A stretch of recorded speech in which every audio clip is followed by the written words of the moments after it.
celebratory echoes of our grand carnival. We run into a world of magic by our show, with fireworks in tow, the night sky all aglow, with elegance and charm, exuberance and glee. There's nothing that could stop our wild whimsy. There's no need for alarm as we dash joyously to the beat of our drums. So celebrate, we know you'll have a ball. We'll beat the drum till curtain call. We won't hold back at all.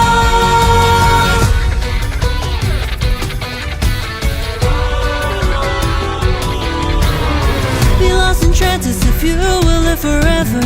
Tonight we dance in a masquerade. Embark as one on this enchanting endeavor. Tonight's the night that legends are made. We prance and sing aloud, a whirling jubilee, an endless pirouette, a twirling frenzy. Come on, let's make some noise. We failed to obviously. We're foolhardy and free. Come with us to a place that's far beyond.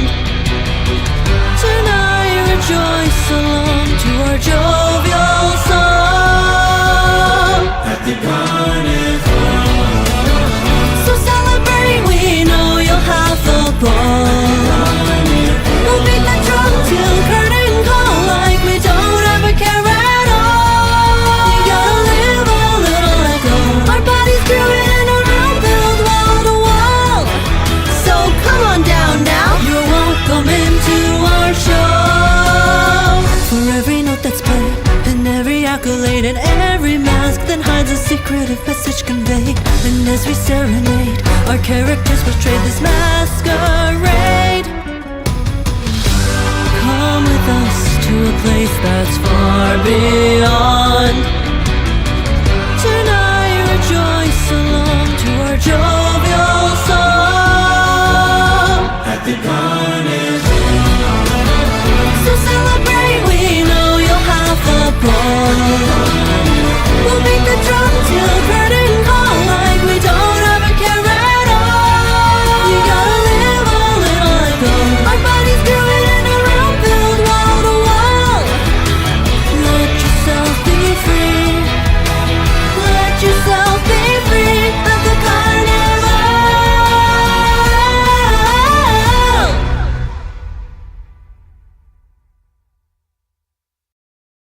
At the carnival.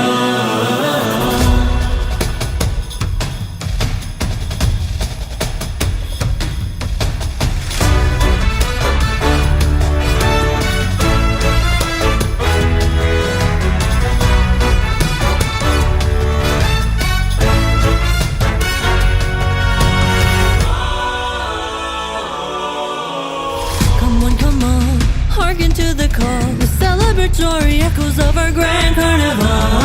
We run into a world of magic by our show, with fireworks in tow, the night sky all aglow, with elegance and charm, exuberance and glee. There's nothing that could stop our wild whimsy.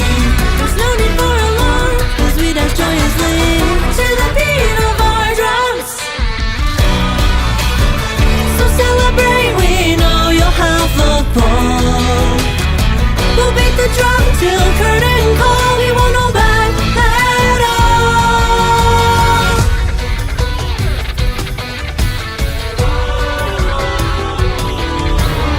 Be lost in trances if you will live forever. Tonight we dance in a masquerade. Embark as one on this enchanting endeavor.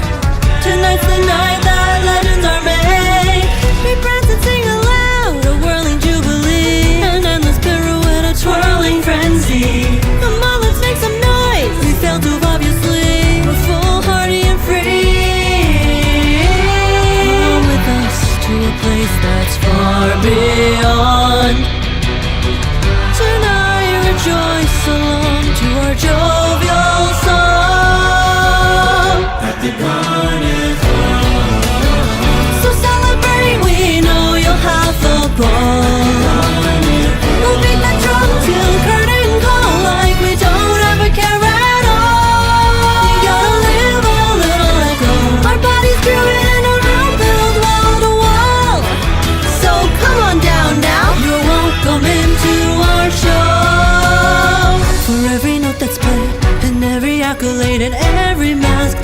secretive message conveyed. And as we serenade, our characters portray this masquerade.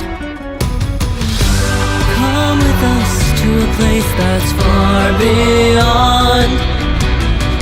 Tonight rejoice along to our jovial song. At the carnival, so celebrate, we know you'll have the ball. We'll beat the drum till curtain call, like we don't ever care at all. You gotta live a little let go. Our bodies growing in a room filled wall to wall. Let yourself be free. Let yourself be free at the carnival.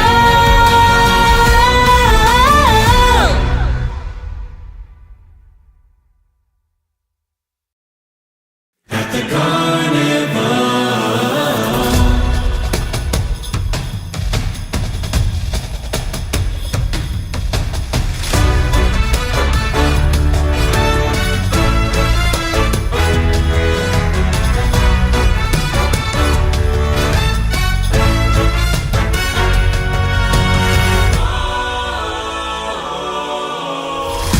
Come on, hearken to the call, the celebratory echoes of our grand carnival. Sorry to cut you off there. Hello guys, what's up, what's up? Oh, I forgot to move my hoodie away. Whatever guys. The chair has a jacket today, guys, y'all. What's up, how's it going? Hello Raven, Lemon, Sophia, Sealy, Fry, Oracle. And oh my gosh, X-Arch of Justice, thank you so much for the follow. Welcome in. What's up, y'all? Elaine Zhao, thank you for the YouTube sub as well. Hello Hamburger, Chanel, Knight, Dean, Wiz. How are you all doing today? What's up? How you doing? Guys, I drank coffee today. I have lots of energy. Listen, it's time. How's everyone been? How's everyone's day been? Hello, Samyi. What are you all up to? Wait, did I post my tweet already? I did. But yeah, today, oh my god, I'm sorry. Listen, I don't even know, I don't know why, for some reason my brain is incapable of holding conversation today. But yeah, how are you guys? Late KK. To be expected, honestly. Unlucky. I've been playing Genshin to save primos. Ooh, are there any characters you're excited for? I know they're releasing the Mizuki character, right? The one who's a therapist and also owns a bathhouse and also looks like a waitress. It's Wed Goons Day. Yes, guys, today is Gooning Day. I mean, we're gonna be gooning for the first half of stream. We're gonna be playing some Love and Deepspace. Guys, I don't normally stream Love and Deepspace, but I'm obsessed with Caleb and I really want to finish the story, his story. So we're gonna do that. We're gonna finish his story today. And then after that, we're gonna play some Wua. We're gonna play the Wua Rochia companion quest. Her story, which has just come out, has anyone played it yet? Have you guys played Rochia's story quest? I actually haven't heard anything about it so far, so is it good? Absolute Mamma Mia? Is it? I haven't? Oh, but yeah, I mean, I really like Rochia and I really want to learn more about her because I think she was super cool in the main story, even though we didn't spend that much time with her, so that's why I want to expand and get to know her better. I can't get into a third gacha, so that's so valid. Honestly, save yourself. Though, if there is a time to play what, it would be now. But you know, you don't need more gachas, guys. Save yourselves the pain and suffering. I found a much better picture of it to add to my age archives, dude. I feel see, you guys were going off of the memes before, but now that I've given you a meme channel on the Discord, you guys have been unleashed.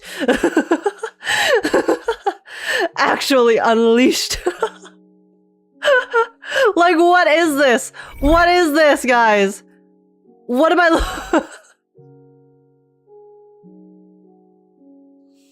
First time here and they have a meme already. You know what? Honestly, I think it's funny though. I enjoy them.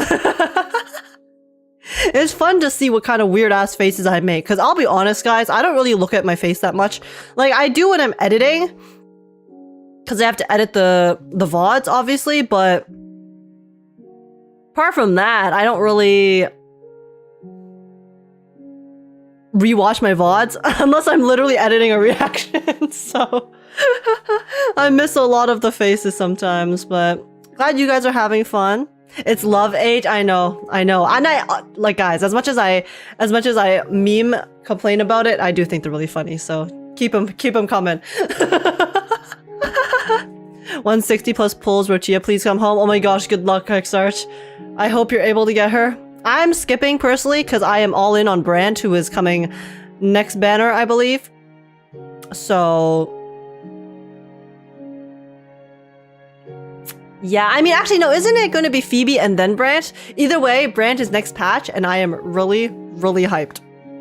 So, can't wait for that. So I'm saving, guys, because after that's going to be Zani, so I am a little bit lacking in funds for Wuha, so we'll have to try our best to save up for that. It could be worse, could be random stills like in Trash Taste. Have you seen the memes with the Giga drinking water? No, I haven't. Guys, it's fine. You guys can take your funny memes and I will laugh about it. Hey, it's good content, okay? It's good content for Twitter and for you guys too, I guess. But yeah, I'm working right now, but watching this at the same time because I'm too obsessed with Caleb. Apple. You and me both. Listen. We are the same. But I got Rochia and saving for Brant after. Ooh. Yeah, I'm excited. I'm excited to learn more about her backstory because we honestly know nothing about her. We know that she's in the Fool of Troops and she has like a kind of sad past, but we don't know what that past is. So we'll see. We'll see later. But first, it's gooning time, guys, okay? First, it's gooning time. Let me open my blue stacks. Let me open the blue stacks. Hopefully it doesn't freeze the first time. BlueStacks is so finicky sometimes, guys. Like, sometimes it freezes and then I just have to restart it and it's so annoying. Like, it freezes for no reason. When are they gonna be emotes? Guys, I am guys, listen. I'm trying to actually put my list together for the emotes I'm gonna be getting for stream, and then I'm gonna contact the artists that I have my eye on if they're for when their commissions are open. So yeah, emotes will be on the way, okay? They're coming eventually.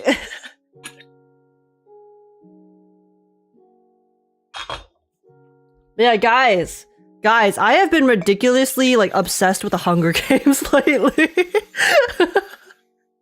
I usually have a hyperfixation at any given time. Currently, it's the Hunger Games. For me. I don't know why. I really don't know why, actually. It just, like, randomly appeared in front of me again, and then I just got really hyperfixated on it again. Because I've always really liked the series. But I don't know, my brain can only think about the Hunger Games. So I like watched, because I never saw the newest movie, the one about President Snow. I watched it like 2 days ago. It's aight. It's aight, it's interesting.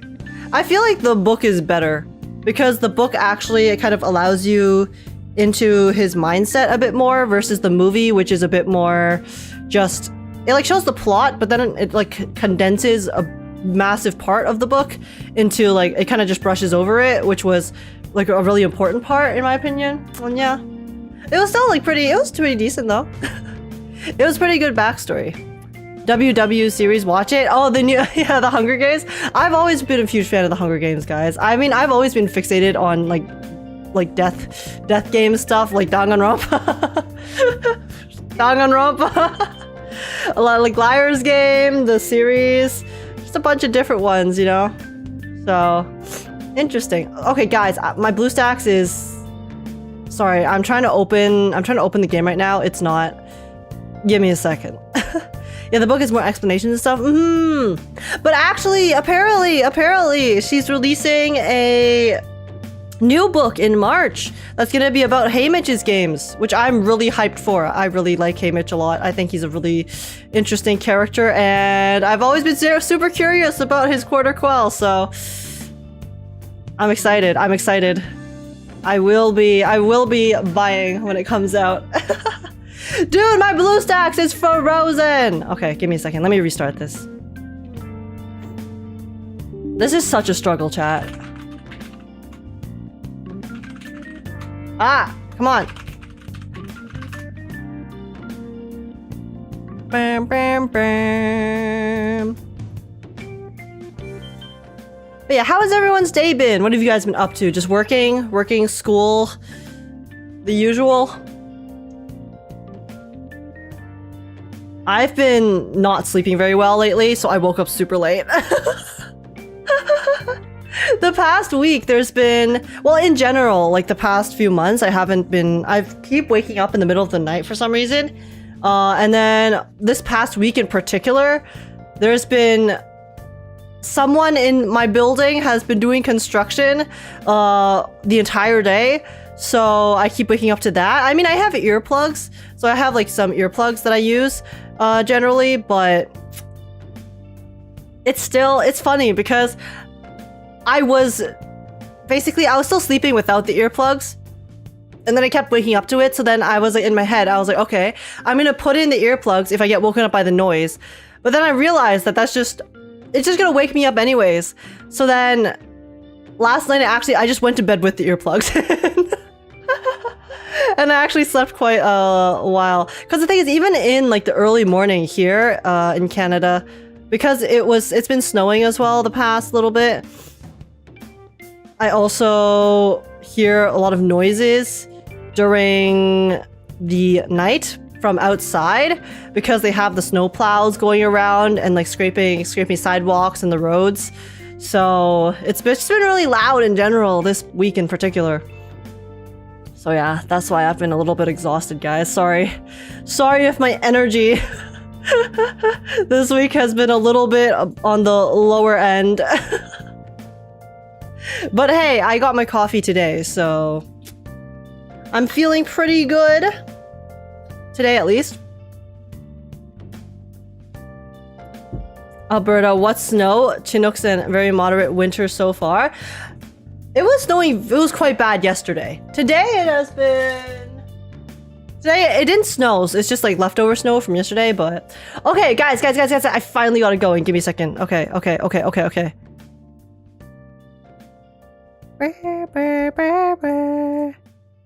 Wait, give me a moment.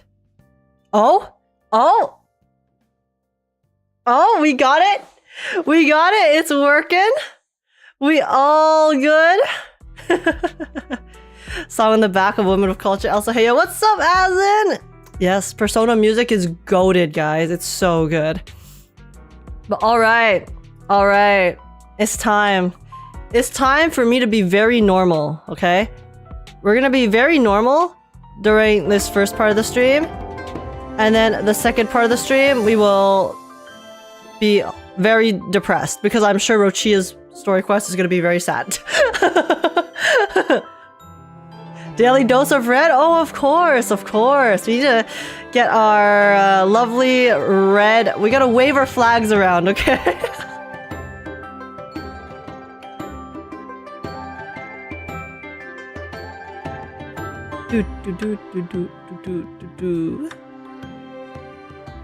Okay, max level and lads already?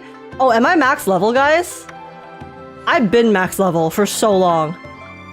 I've been playing this game since like around when it released, honestly.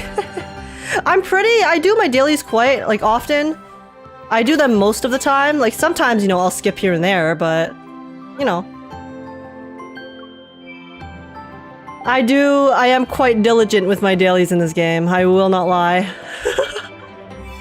I gotta save up so I can goon, okay? Like you guys understand, surely. Here, let me do my dailies real quick. And then we'll play the story. Guys, I've been waiting so long. Oh my god. It's been so hard. It's been so hard to hold back from continuing the story. Ah!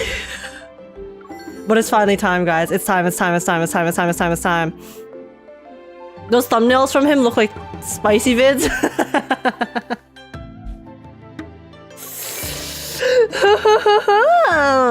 Can neither confirm nor deny. Hey, do you know who has also been waiting for so long? Reverse 1999.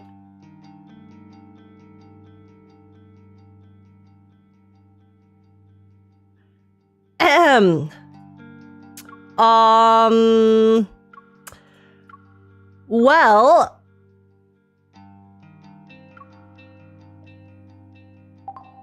so guys, Caleb. Let's see. Okay, let me go. Get this. Let's get this, guys, and then we'll get my daily signals. Hello, Xavier. It's so over for me, guys. I have a favorite in this game. It's literally, I changed my status. I have a fave now. I'm cooked because it's so true. Up until now, I've been honestly pretty normal about this game because I was not like giga invested in any of the characters. It's over. It's over for me. Actually, we're gooning again. We are gooning again. It's true. It's time. It's time for us to goon, guys.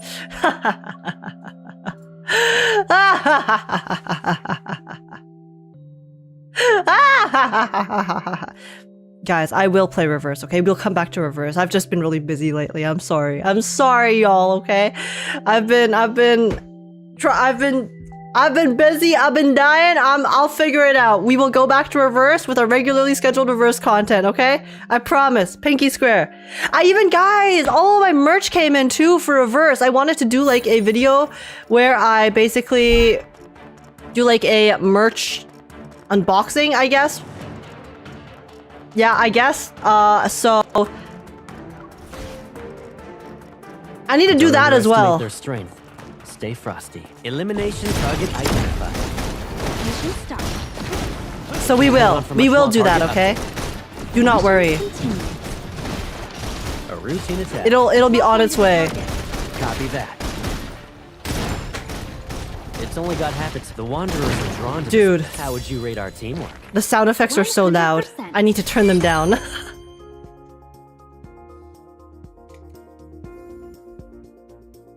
Okay, let me finish my dailies real quick, and then we shall start. I'm excited. I'm hyped. Grim. Oh, what's up, Grim? How you doing? Also, Sensel Dre. How y'all today? You ready for just a some routine very patrol. normal... Nothing. Here, give me a second. Settings. Oh, I can't...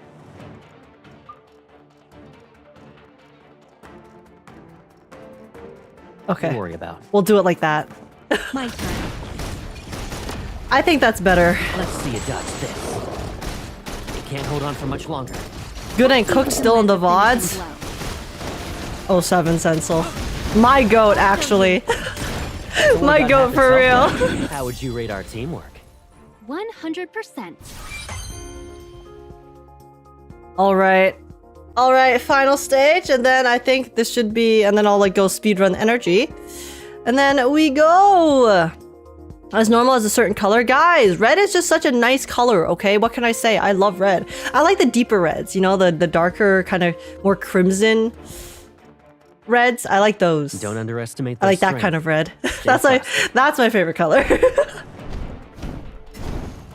Alright, let's go, Caleb. Attack! Requesting ambush. Look at him go. Request approved. Look how cool he is. I'm running low Like, on even medical his just supplies. skills and animation. It's okay. It's nice to know your worth. Guys, I'm so glad I got his stupid companion.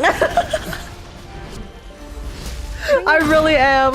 Holy shit. There's a It's... change in tactics. Stay cool.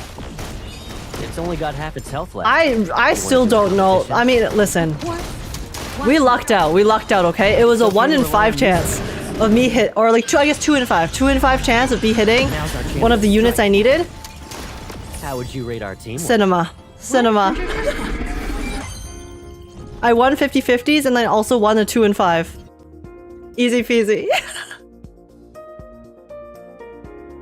Alright. It's my new favorite companion. It's such a strong red team. I just think he looks, I just like his outfit, man. I think he looks so good. Okay, let's my energy. Let's level. I'm currently, unfortunately, leveling a 3-star because I am, in fact, I do not have that many cards. So, because right now it's like red, green for one of the like end game modes where you farm gems. So, let's do it. Okay, it's really nice though. Spending energy in this game takes literally 2 seconds. But the thing is, the amount of energy you need to do anything in this game is, you need so much energy. Like the energy to material or the energy to resource ratio is so bad in Love and Deepspace. I still think it's one of the worst energy to resource ratios in any of the gacha games I play. You need so much energy to do so little. But it's fine. I just play it casually, so it's not a big deal. All right. Oh wait, let me start one of these. Okay, let me get my daily before I forget. And then, are you guys ready? I'm not ready, honestly. Last time we ended off in the story, Caleb was being a little saucy, a little sus. I will not lie. Okay, guys. Wait, is it Voyage of the Outcast? I'm pretty sure this is the one we're doing right now. Wait, no. No, it's not. It's this. Homecoming Wings, Night Unending. Okay, guys. It's time.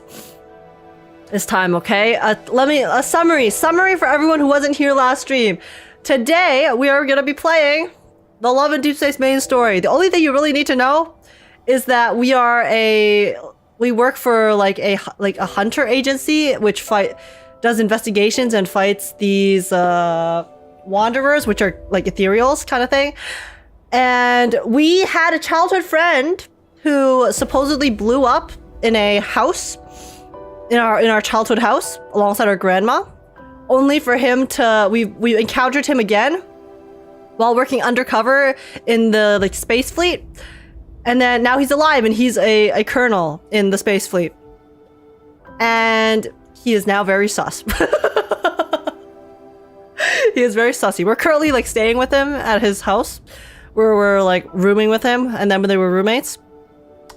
And then most recently we got attacked by this random snake guy on the streets, and then Caleb, who is the friend who we are currently staying with, who is now sus, and who we thought was dead. Basically, we got like sick, right? But then we had to like go out to...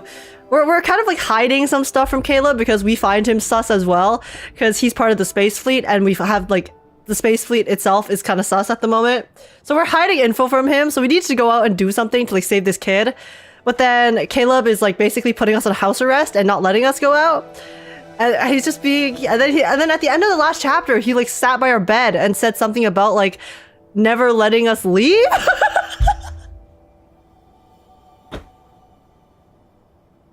And also, I have a theory that he has actually known about us all along and has been like kind of following our life essentially in the time that he was gone and pretending to be dead. So he was also kind of stalking us, I think, for the past however like 2 years or whatever. So yeah, anyways, that's like a really like terrible summary of all of the things that have occurred thus far. Those are the relevant things for this current story.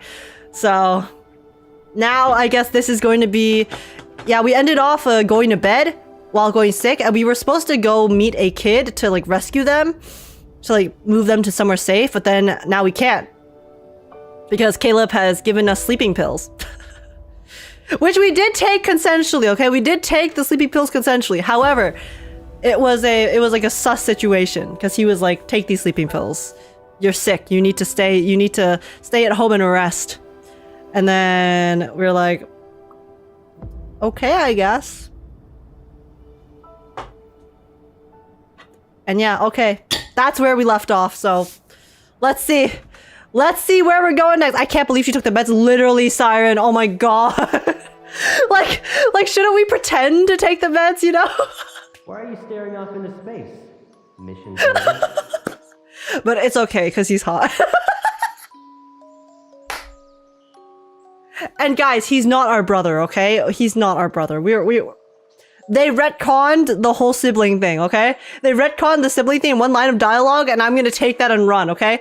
We're not related. It's fine. It's fine. He's adopted. Yeah, exactly. He's fine. He's not we're not related. It's all good.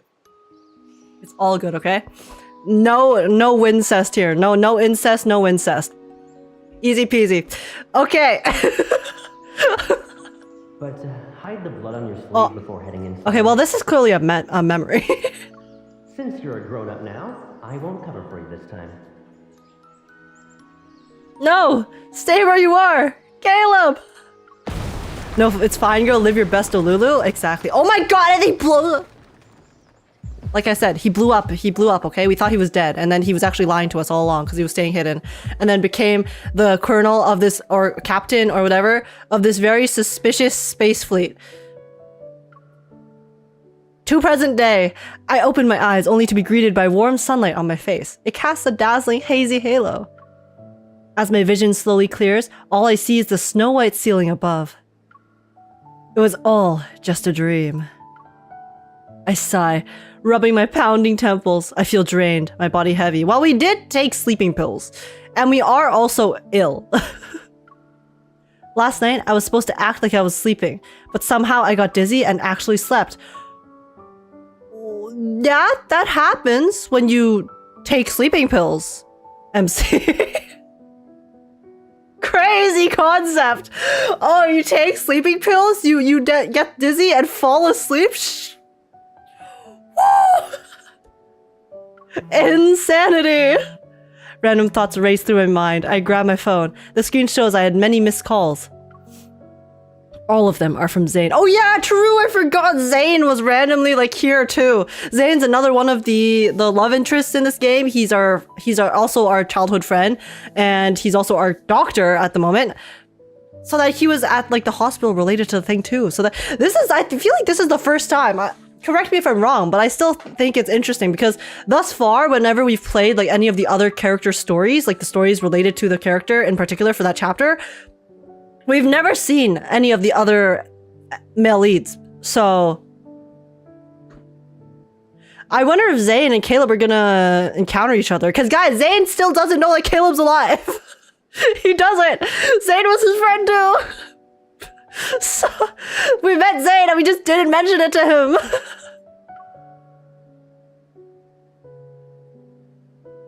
The hospital can't reach his guardians, which could be a problem.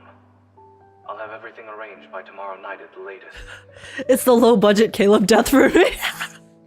Guys, he's fine, okay? Because it was low budget, he survived. Then I'll bring Kevy to you at that time. Yeah, we were supposed to bring the kid to Zane so that he could rescue him. But we passed out because we took the sleeping pills that Caleb gave to us. I dial his number, but the call never connects. I put on my slippers and rush to the door while texting Zane.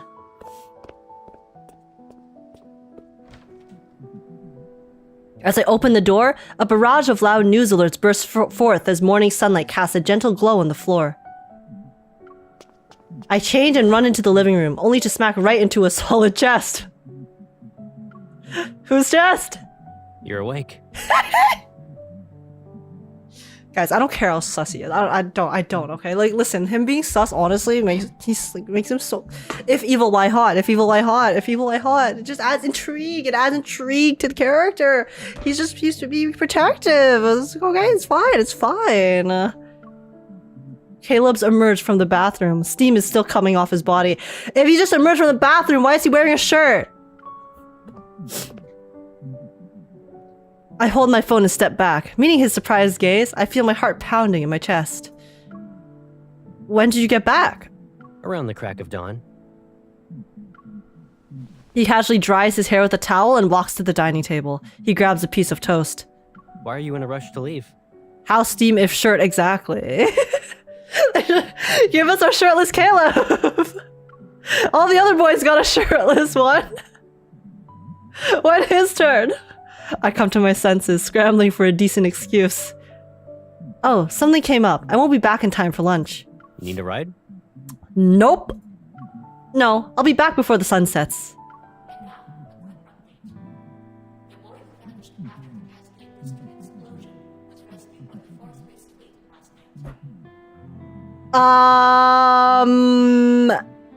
That's not good.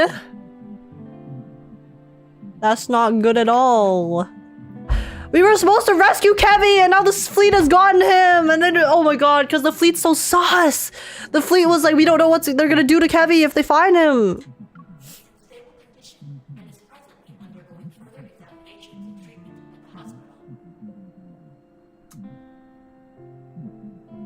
Not very good.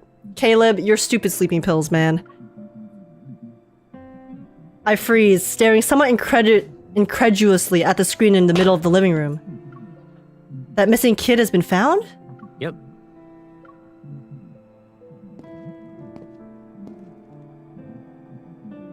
He takes a bite of his toast as he approaches me. He places one hand on the back of the couch, his eyes looking over the news. During last night's operation, they found him in a small garden, not far from the blockade. No! He's sabotaging us.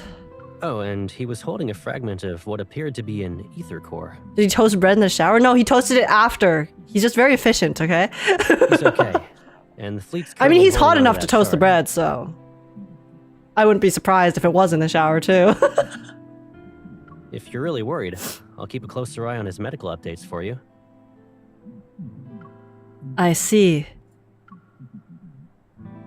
Technically speaking, I should have felt relieved that Caleb found him. But there's this weird tension in the air still, weighing down on my heart like a dark cloud. Once Kevy's condition stabilizes, they should allow visitors, right? I want to see him. Sure thing, Pipsqueak. But why the long face? Caleb used to be against me getting involved in anything related to the explosion. Yet, he's suddenly cool with it. Oh my god! He knew! He did actually know. See, I thought that it was just like a coincidence, like straight up, that he happened to, like he actually was like worried about us and just didn't want us going out because of the operation. But he literally knew what we were trying to do. There's no shot he didn't. 100%. Why else would he change attitudes like this? If this whole thing really was just an accident, a series of coincidences, then I should feel okay about it. It wasn't. MC. Let's use our brain cells. I'm worried about him. The question I still want to ask remains in my mouth. I take a deep breath to calm myself and notice the faint scent of something metallic. Almost drowned out by the fragrance of a shower gel. It reminds me of blood.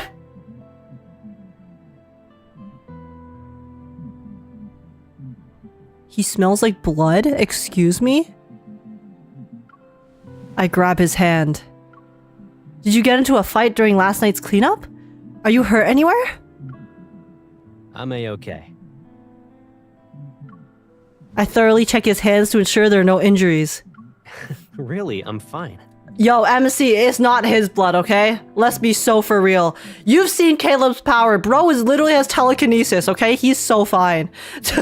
Like in every single way, okay? He's very fine, like visually, but he's also like he's fine. Bro is OP. Blood is just this season's scent, exactly. You know, President Snow style. I swear to God, Caleb shows up and we all immediately lose all brain cells. Yeah, I mean that'd be me IRL, but MC, let's get it together. Let's get it together, bestie.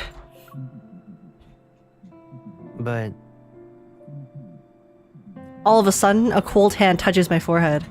looks like your fever's gone. I had a fever? I didn't remember? Yeah. As soon as I got back, I heard you calling out to me in your sleep. So I figured I'd make sure you were doing okay. Was it a nightmare or something? It's nothing.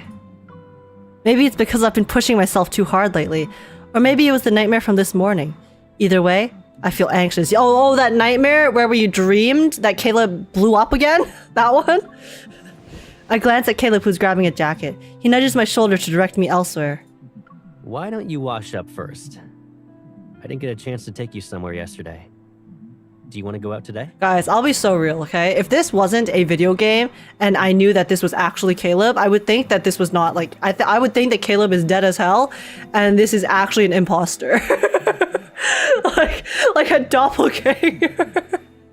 Just like everything that's happened, he's just not the same person. I would not trust his ass whatsoever, bro.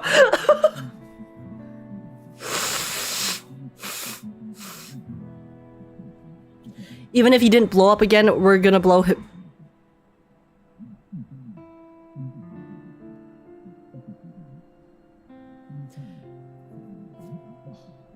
No comment. I hesitate, and before I can nod, his phone vibrates. It's me. What happened? What's going on? The voice on the other end of the call wipes the smile off Caleb's face. His brows furrow. He's being serious. All right. What's wrong? Mia passed away. Huh? Wait, what? They killed a child in the story? Guys, Mia was Kevy's sister. She was also a child. They're both children. They killed her?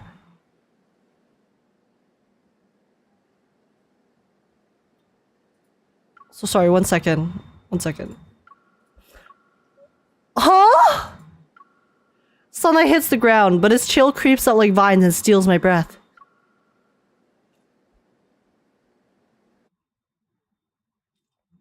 We can't redeem it? I mean, Caleb didn't kill him, okay? I mean, Caleb didn't kill her. But the Far Space Fleet, like... That's awfully sus, is all I'm saying. Funeral? She's actually dead? This chapter is called Funeral.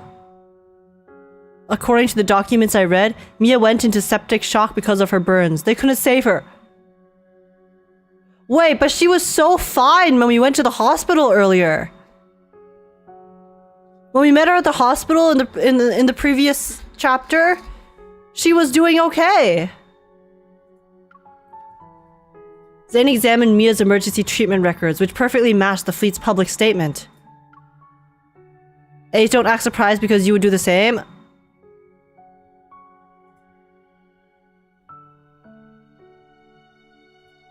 Wait. Oh, sorry. Give me a second.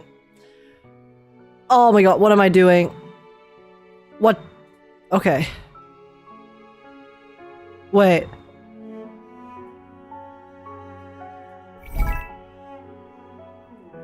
Sorry. What? Okay. Which clip is this? Let's go beat up some children.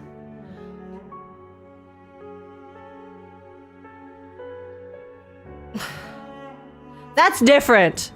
That's different. That child that we're beating up in that context was a like demonic entity, okay? That was a demonic entity child. So Mia was no, I reject your statement. I reject your accusation. False. This is slander. No, it's different. The medical records are too thorough. It's almost as if they're hiding something. Besides, no one actually witnessed Mia's death. After the academic conference ended, Zane retrieved a classified file and departed with the medical team. He took these mysteries with him. And once he confirmed my safety, he didn't ask any more questions. As for Kevy, whoever went to such lengths to find him clearly wants him alive. For now, at least. Don't be too hard on yourself. But the story doesn't end there. The remains of the siblings' parents were found aboard the small vessel Joseph had taken, which further proves his involvement. The Far Space Fleet stepped in to address public concerns and quickly arranged an adoptive family for Kevi. Everything progressed at an unnaturally rapid pace. Their flawless response is too perfect. It was like watching a chess game and where every move had been planned in advance. Is the explosion incident a result of the fleet's negligence? Has the fleet taken any steps to reflect on its actions? Why are they so quiet? Fast approaching. Are there any new protocols in place?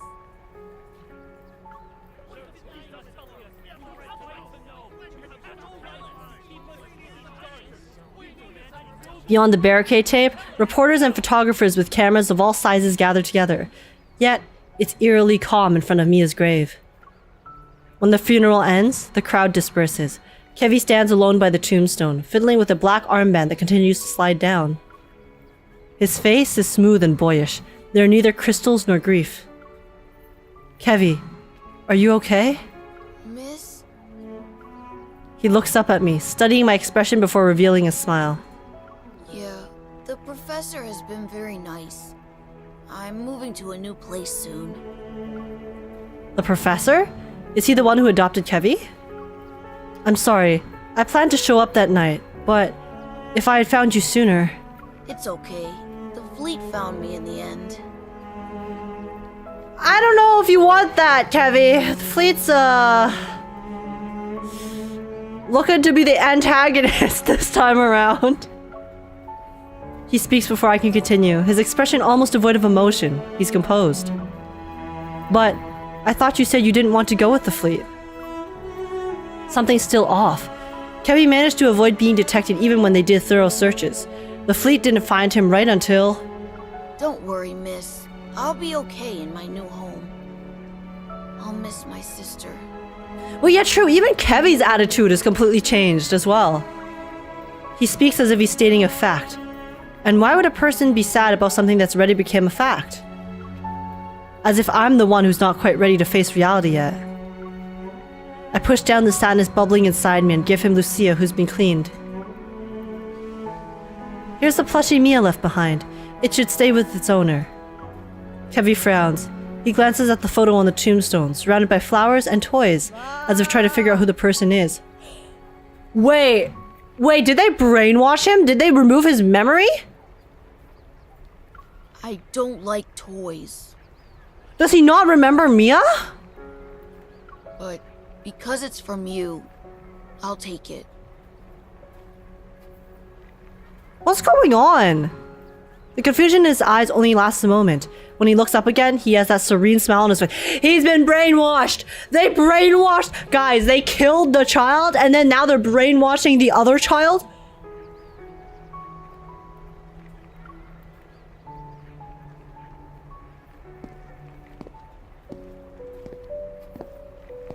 Age. After Kevi heads off with his new family, I stay where I am, and then I hear a familiar voice behind me. That's your man? Guys, my man could be innocent, okay? He's not like, maybe he doesn't know. Maybe he doesn't know about all of these things, or maybe he, he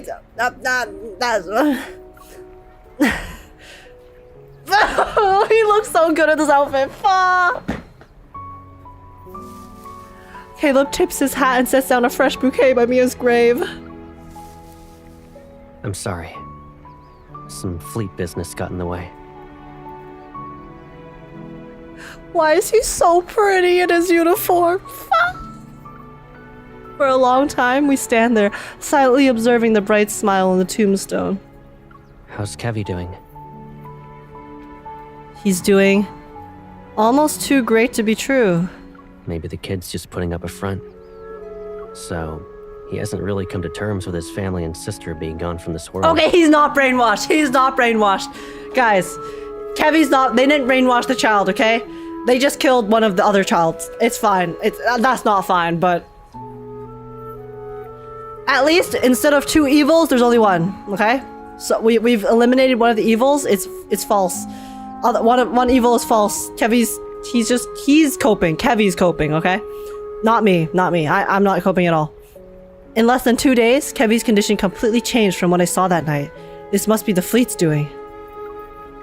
It seems an unseen force pushed for the rapid completion of Mia's funeral and Kevy's adoption. Does this mean Caleb knows what's really going on?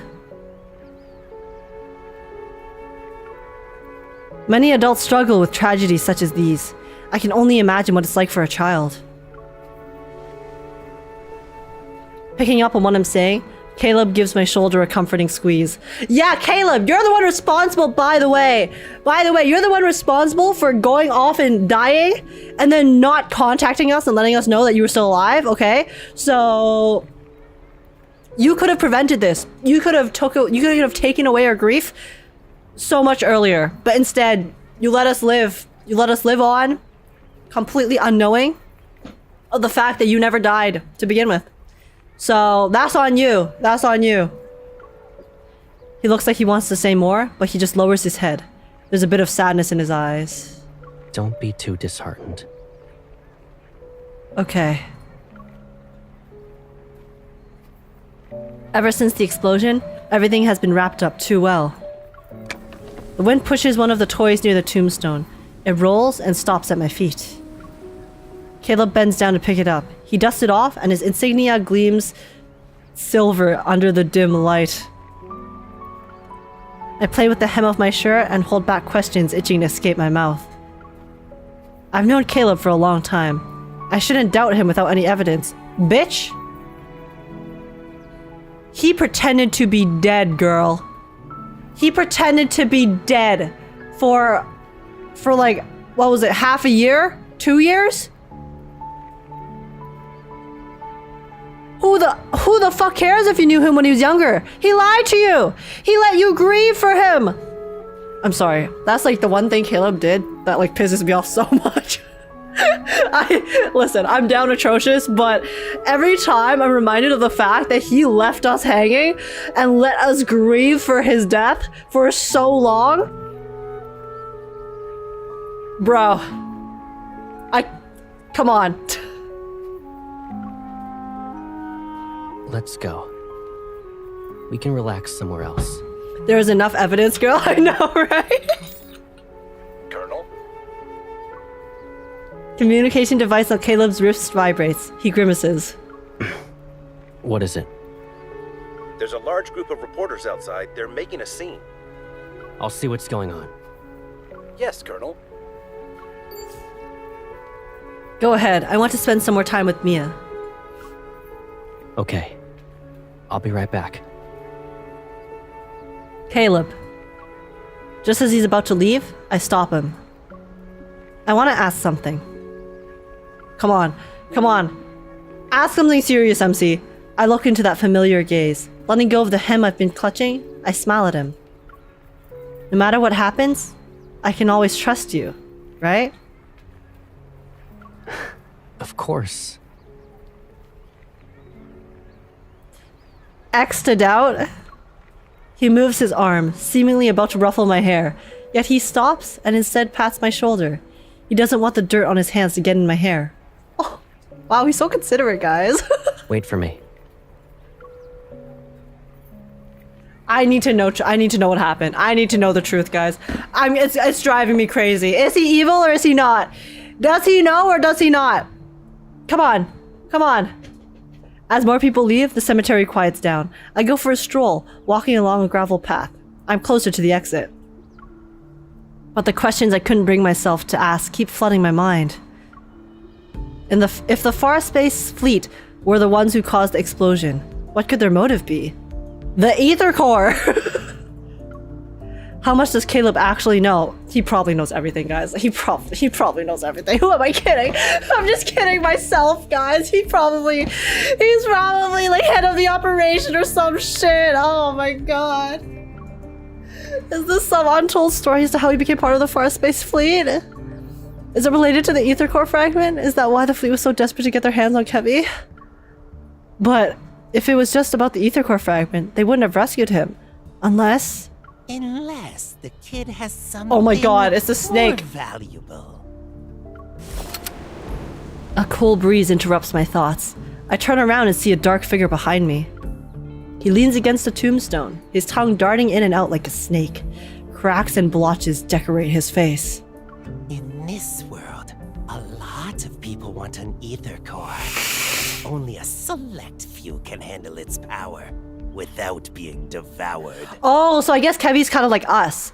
Because we can also handle the ether core without getting devoured, right? And then because Kevy was also using the fragment with no issues, or like mostly no issues, that's why they're keeping him alive, because they want to use him.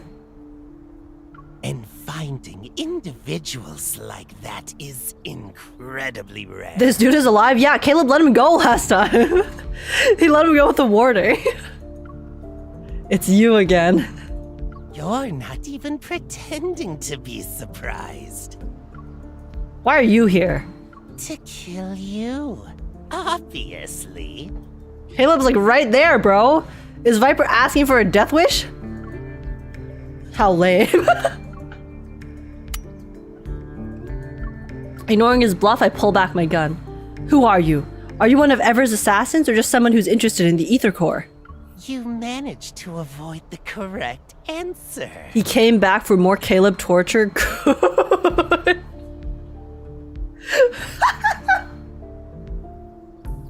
Can you blame him? Can you really blame him for wanting to come back for more Caleb, more Caleb interactions? He smirks, his expression showing no signs of being amiable. Amiable? I thought it was amicable. He holds his hand out to me. Let me introduce myself properly. I'm Caleb's friend. You Friend? can call me Viper. ... Seeing how I don't react, he shrugs and takes back his hand. Are you implying that what happened to Kevy was caused by his ability to use an ether core? Don't be too suspicious. Though, seeing you be manipulated like this is Wait. annoying. I'm here to lend a hand. I feel like Viper, this is the first time this entire chapter where a character has been fully honest with us. I also think Zane, like I do think Zane was mostly being honest, but I still feel like there's something Zane knows that we don't know that he was still keeping from us. Caleb 100% is keeping stuff from us. At least Viper's honest about his intentions, okay? Last time he came, he said he wanted to kill us and he tried to kill us. Can you fault a guy for being honest? Not really. I feel like he is still a bad guy, so this could be him trying to turn us against them, Caleb and the Far Space Fleet, but I'm also on it. I'll be real, I'm already like turned against the Far Space Fleet. I don't trust a single person that's a part of it. Don't you want to know what the fleet and Caleb are really up to?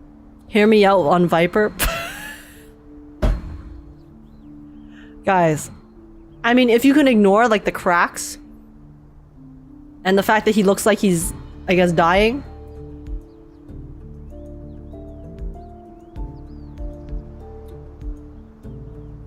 Why not? What makes you think I'll believe you? Put a bag over his head? Like, he's not bad looking, okay? Like, everyone in this game is pretty. Like, let's be real. When I express my doubt, he's caught off guard. Fair point. The only crack I can't ignore is his ass crack.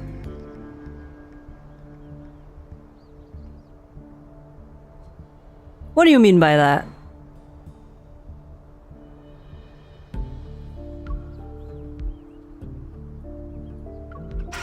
While we're talking, the faint hum of a car drifts from the cemetery and extends over the wall. I look in its direction. The rear window slowly goes down. Kevy waves at me, an iron fence between us. I can't discern who the person next to him is. It's probably his new guardian. What a lucky kid. Saved Who said that? Who do you think said that? A normal person. Take a guess. It's better to dance to the tune of the strong than live a plain life. Take a guess. Which Twitch chatter do you think posted that message? A wild guess. Just make a prediction. Who do you think it was?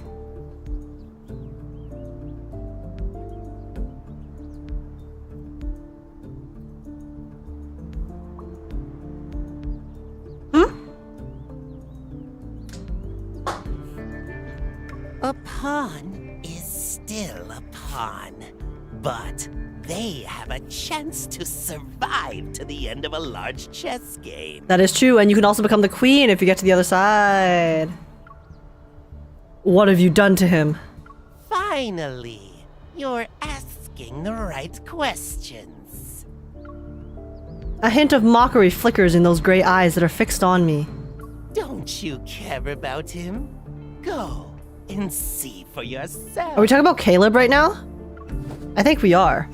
Without realizing it, I catch a small shiny object that was hurling towards me. I open my palm and see a uniquely shaped disc. Tomorrow afternoon, Shell 7, 93rd Azure Way Road. See you later. The figure sways with the wind before instantly vanishing like mist. Did he just... Wait, you know when we first met Caleb, he was joking about how what if there like a chip in him to change his personality? You know, he said that verbatim. He was like, "Oh, what, you think there's like a chip that they implanted in my brain to make me so different?" What did Viper just give us? He just gave us a round circular object. No?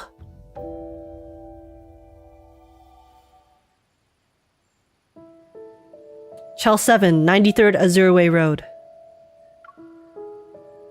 A beautiful and secluded villa sits in a white veil. It's impossible to tell whether the building is surrounded by mist or flowing clouds.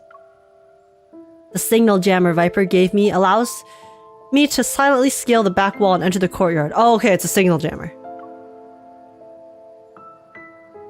Whose house is this? The tree's shadows cast diagonal lines across the grass and meticulously trimmed shrubs. The raw iron fence enclosing the entire space resembles a carefully crafted prison. Prison? What exactly does Viper want me to see? Walking around a tree's shadow, I notice a familiar figure standing in the center of the garden. Caleb? Zane? Viper? It won't be Viper. Is it Caleb or Zane? Miss, you're visiting Oh, what? me. Wait, it's Kevy? He smiles, seemingly unperturbed by my sudden appearance. It's nice to see you again, Kevy. I respond with a grin that holds an equal amount of warmth to his smile. Is this your new home? Is everything okay? The professor said I'd finish my coursework here. He thinks I'm talented, but I still have much to learn. As I move closer, I find that Kevy is holding a brightly colored bird in his hands. I found it in the garden. Guys, whenever you have like children in suspicious situations and then there's animals that show up, I always... Oh, what the heck? Oh my god, sorry, I do not know what just happened. Give me a second. I always worry for the safety of the animals, okay? Wait, why does this happen? What is going on? Guys, I'm just trying to move the chat, man. Come on. Okay.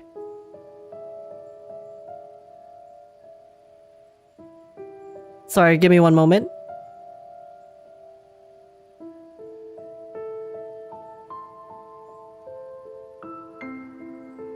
Okay, I think that's better. Pro streamer. I don't know what it is about this like particular scene in OBS, but for some reason, whenever I press like Control Z on this scene, it just it like resets my camera and everything, and it's so weird. He pinches its talons and watches the small bird struggle. If I break its wings, it can stay here forever. It will die very quickly, though. Wait, guys, what if what they did to Kevy is also what they did to Caleb? Because Caleb also has become super possessive and like weird about MC in terms of how possessive he is. Like, sure, it could just be like, you know, he cares, but also Kevy's acting very weird. The professor said if we damage the bird's neuromuscular system, it won't be able to fly, but it will believe it can. Slowly, it'll get used to its life on the ground. The bird will then forget that it's supposed to fly. A bone-chilling voice, tinged with childlike innocence, sends a shiver down my spine. Kevy, who is the professor? What's he like? I can't tell you. You're not my family. Family. Huh. Do you remember Mia? After the fleet found you, did something happen? Can you tell me? My sister? She's dead. The professor said it's wrong to be sad. I shouldn't be sad. I'll have a lot of brothers and sisters. And I'll be strong. This is what they did to Caleb. Wait, they actually did this to Caleb. That's why he's so weird now. I've always believed when you lose a loved one, you're supposed to be sad. But miss, I don't feel that way at all. Should I? Oh, sorry. Kevy's fingers inadvertently relax, and the bird uses this opportunity to flap its wings and soar in the sky. He lowers his head, tears falling onto his hand. A confused expression appears on his face again. I touch his shoulder, ready to speak comforting words, but a faint mechanical noise catches my attention. System error. Attempting a second reboot. The primary personality is attacking the control program. Did they... Wait. They actually implemented an AI in his brain? My gaze flickers to a thin metal bracelet on Kevy's wrist. It emits a faint blue light. No, no! It shouldn't be like this. Kevy, are you okay? Can you hear me? But no matter how many times I call his name, Kevy doesn't respond. He stands still. They can literally control people now? I shouldn't be... I shouldn't forget. His sentences are fragmented. It's as if some program is taking over his mind. The chip. Oh my god, wait, Caleb wasn't... Wait. Wait, he wasn't capping. Wait, Caleb actually was telling the truth when we first met him. He was like, what, you think there's like a chip in my brain?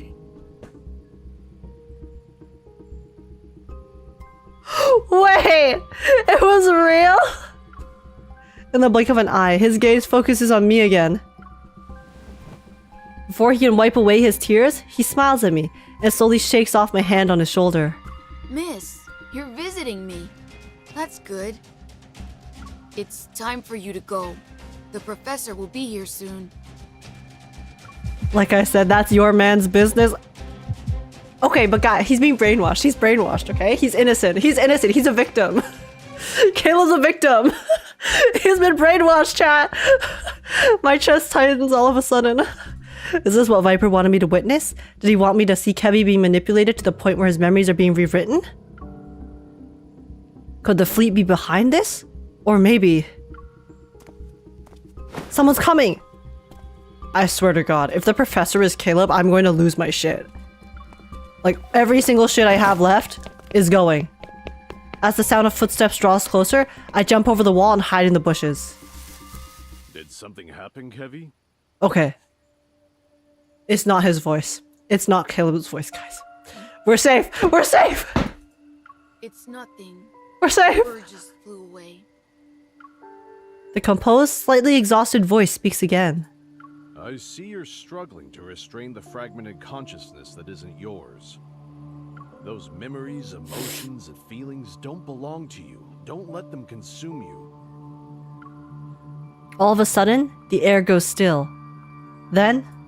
Was that girl, Mia, also part of your plan? Wait! My heart races all of a sudden. Wait, Caleb's a good guy! He's a good guy! He's against the professor! He's against the professor! From just beyond the wall, I hear Caleb's voice. She didn't show any signs of transformation. He's a good guy!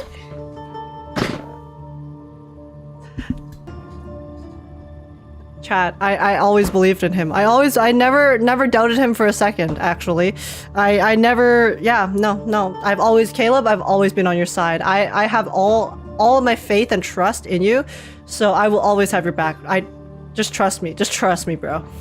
The red flag turned green. Yeah, guys, the red flag turned out to be green. I guess we were colorblind all along. Shit. You're overthinking it. For normal people like her, we don't need to get too attached. Letting your emotions run wild and blaming yourself for every little mistake, it will only hold you back. Is there a thing under his ear, or is that the graphics? I think that's just the graphics. Caleb is here?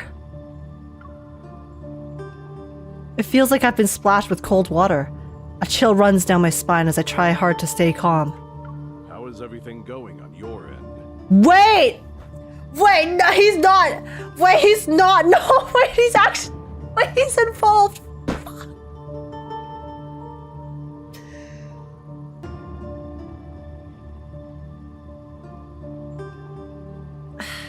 Chat, looks like the flag... Looks like the flag is red again. I guess we weren't colorblind, okay? Turns out we were correct all along. We were just gaslighted. We were gaslighted into... We were manipulated, okay? We were manipulated by him.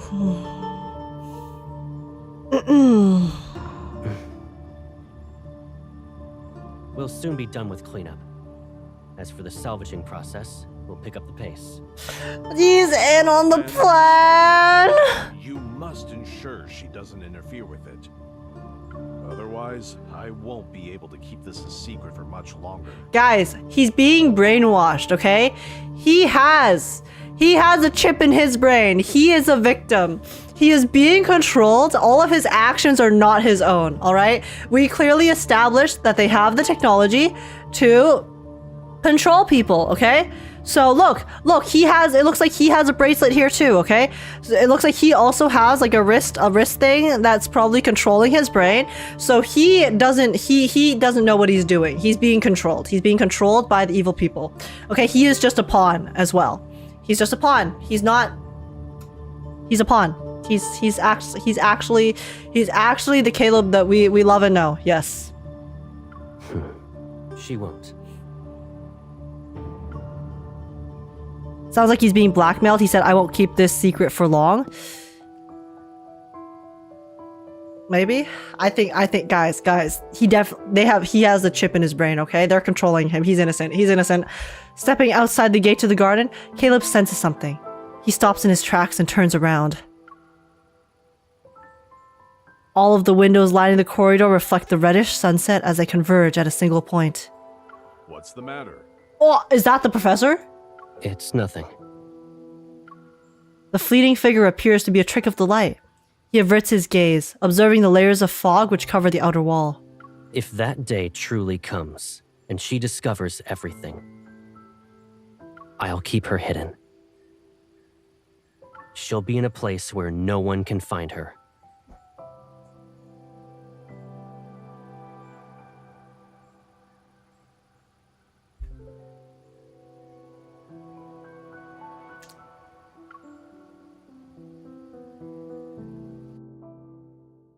Bruh.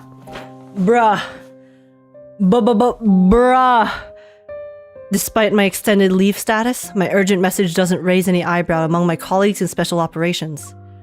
After requesting support regarding Kevy's condition, I also informed Captain Jenna of my deduction that the spatium core fragment had likely fallen into the Far Space Fleet's hands. In response, she repeatedly emphasizes Skyhaven's complex situation and would rather miss an opportunity than allow me to attempt a risky reacquisition mission. I promised multiple times not to act rashly. Soon enough, Andrew's search yielded preliminary results. Unsurprisingly, looking up Far Space Fleet and mind control chips gave no results. Dude, that's the first thing that you do if you want to get flagged by the enemy, okay? You do not go to Google and then type in, does the Far Space Fleet have mind control chips? You better have the VPN of the century if you're doing that. MC, I swear to God. Of course, I understand. As I end the call, the clamor of traffic fills my ears. Above me, interwoven orbital tracks gleam like flowing streams of stars. The bustling scenery around me feels surreal. The moment I stop focusing on work, all the thoughts I've been pushing down start to rise up. Caleb wasn't just aware of the Far Space Fleet's actions. He also might have been involved in this scheme. Could his consistently vague whereabouts and highly classified cleanup be part of it? And what happened to the siblings was definitely not an accident, as the professor claimed. One thing's for certain. Even if Mia's death was an accident, the fleet deliberately took Kevi. The fleet must be using some kind of chip to control Kevi and Joseph. They probably have goals that extend beyond obtaining ether core fragments. I lower my gaze and notice a metallic glint from my pocket. The necklace I had gifted Caleb still adorns my neck. Amidst the chaos these past few days, I forgot to return it. Girl, do you still want to return that necklace after the shit you just saw? And in my coat's hidden pocket is a new stealth monitoring chip I brought from Special Operations. Just in case. Oh, wait, guys, wait. MC's a genius. She's gonna put the monitoring chip inside the necklace, and we're gonna give Caleb the necklace, so that now we can spy on Caleb. MC, I knew you had it in you. There's our competent MC that isn't blinded by I was gonna say love, but also lust and friendship. Okay, her emotions. Forgive me, Caleb. After a few minutes, I finally pull out my phone and dial Caleb's number. Oh. Hey. I forgot I changed his background, guys. What's up? Nothing really.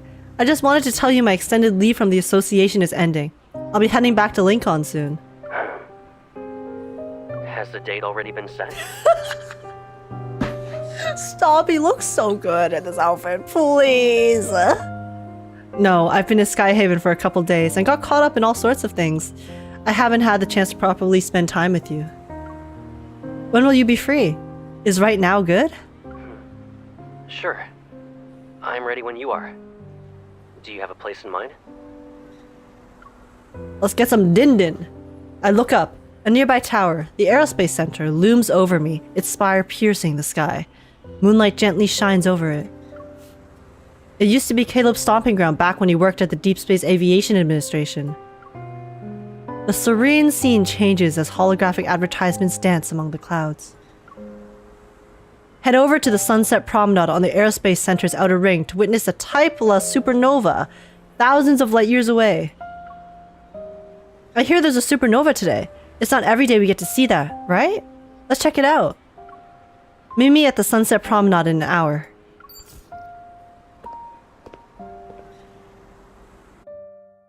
Our spying arc begins. Caleb, you've been spying on us all these years. It's our turn to return the favor.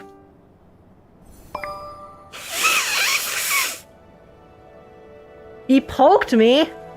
Why? We're literally about to beat up. Okay, I'll check that later. Why is he staring into my soul? Why not?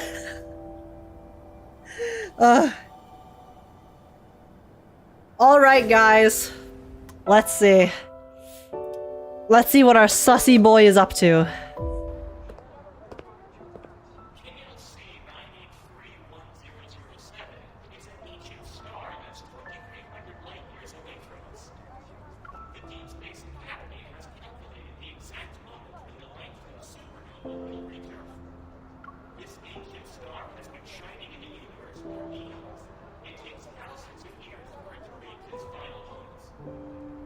Stepping off the shuttle's platform, I see the scenery of the main island unfold before me. Honestly though, Lincoln City, like all of these environments in this game are crazy. This is such a nice view. As night descends, the ring-shaped net encircling the tower glows like a planetary ring. Amidst the flowing lights of neon signs and holograms, people eagerly discuss the upcoming supernova they'll witness. What will happen to the big star, Mom? It goes boom. The whole universe was in a hot, dense state. Maybe they'll... I'm not sure. I'm sorry, honey. Yo, is there no education in Love and Deep Space? Hello? Do they not know what supernovas are? A memory that lay dormant for so long awakens and envelops my thoughts. Oh. Caleb, you have another project? My science teacher wants us to build models. Everyone's either doing the solar system or a black hole. It's boring. Do you remember the supergiant Gran showed us? The one that's 2,300 light years away? Its supernova will be the one our generation has the best chance of witnessing firsthand. I want to see it. Oh, I remember. Didn't she also use it as an example? She said that no matter what difficulties you face in the future, you should protect me. It's how a ring system protects the planet. Gran never said that, though. Are you just remembering what you want to hear again? Guys, I miss Gran. Granny, come back! If Caleb could come back alive, why can't Grandma as well? Actually, Gran said that powerful stars are destroyed by forces from within. Meanwhile, fragile humans need to endure outside forces. This game has drops? Oh no. The game doesn't actually have drops. I just have that in the title because I'll forget to put it back in if I don't leave it there. So. We don't need to face the future alone, though. It's like how planets and their ring systems are born together. They'll also fade away together. I basically said that. Anyway, you have to help me finish this week's extra reading assignments.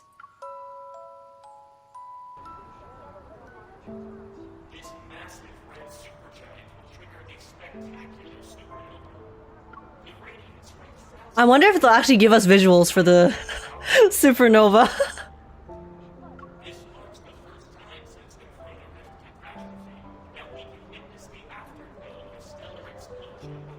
Or is it gonna like brighten the sky maybe?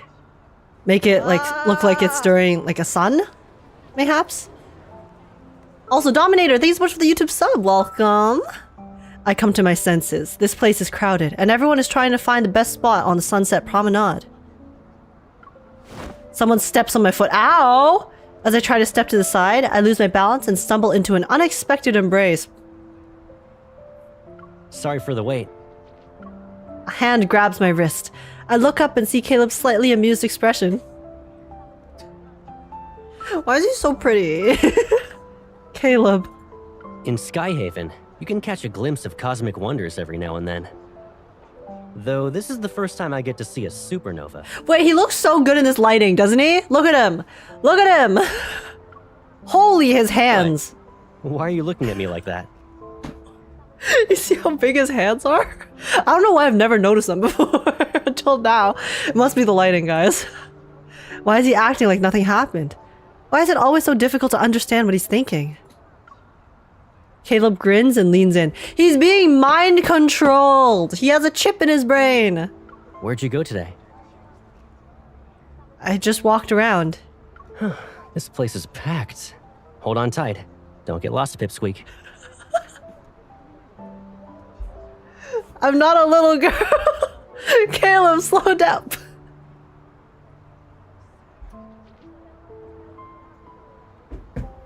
Context. Context is everything. Context is everything, guys. Context is everything.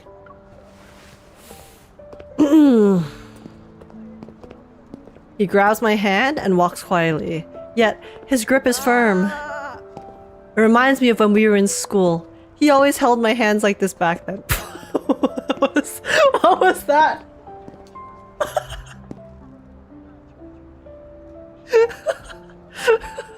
Okay, cringe. And Fireshot, thanks so much for the follow. Welcome. For a moment, I'm stunned. I start to question if the voice I heard this afternoon is really his. How could Caleb change? No, he hasn't changed at all. If anything's different, it should not be him. As I watch him walk, a bizarre idea pops into my head for no reason. Is the bizarre idea that he has a mind control chip in his brain? Is there something inside Caleb that's controlling him? Is it changing him?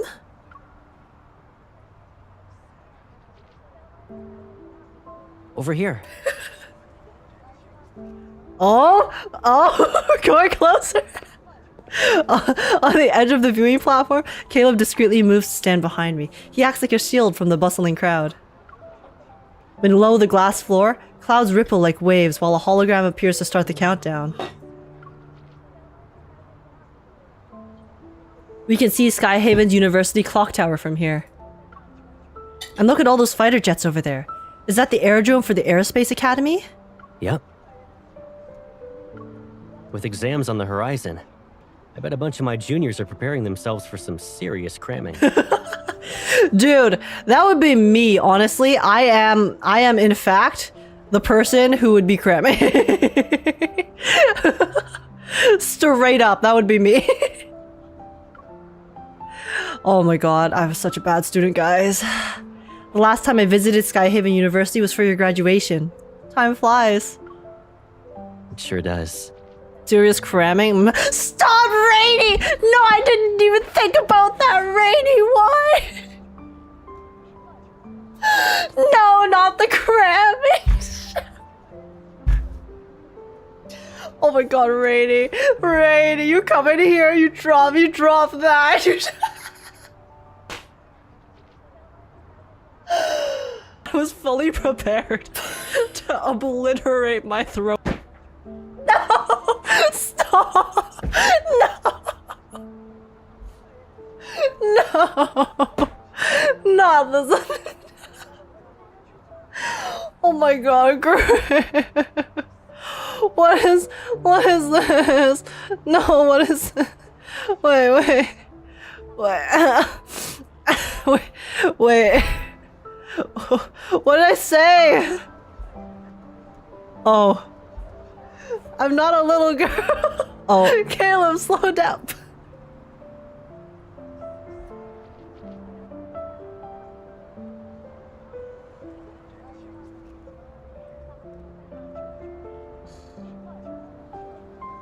What is this clip? What was that, pipsqueak?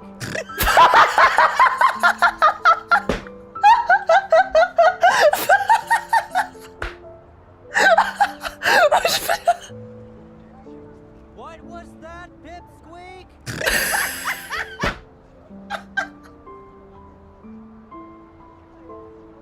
What was that, pipsqueak? Oh my god. Wait, this is so funny. This is so funny. Oh my god, my eyes are just tearing up. Oh my god, help me. Help me.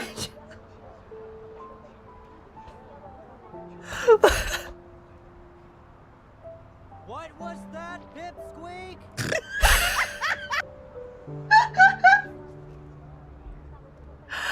Oh my, I'm losing my mind. I'm losing my mind, guys. Chat, help me. Oh.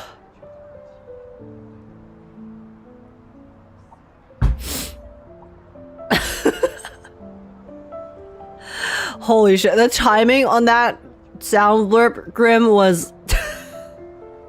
God damn. Listen. Caleb leans on the railing, turns to me and smiles. I swear to God, he's being mind controlled. Just like I'm being mind controlled to be sus right now, okay? That's the only reason. It's not of my own volition, okay? I'm being forced to do this. It's not my fault. Surely you understand. Regret what? Being admitted into an aerospace academy and becoming those 1 in 10,000 deep space fighter pilots. What were we even talking about? Oh right, he was like, we were reminiscing over his like juniors in the academy. I hesitate, unable to find the right words.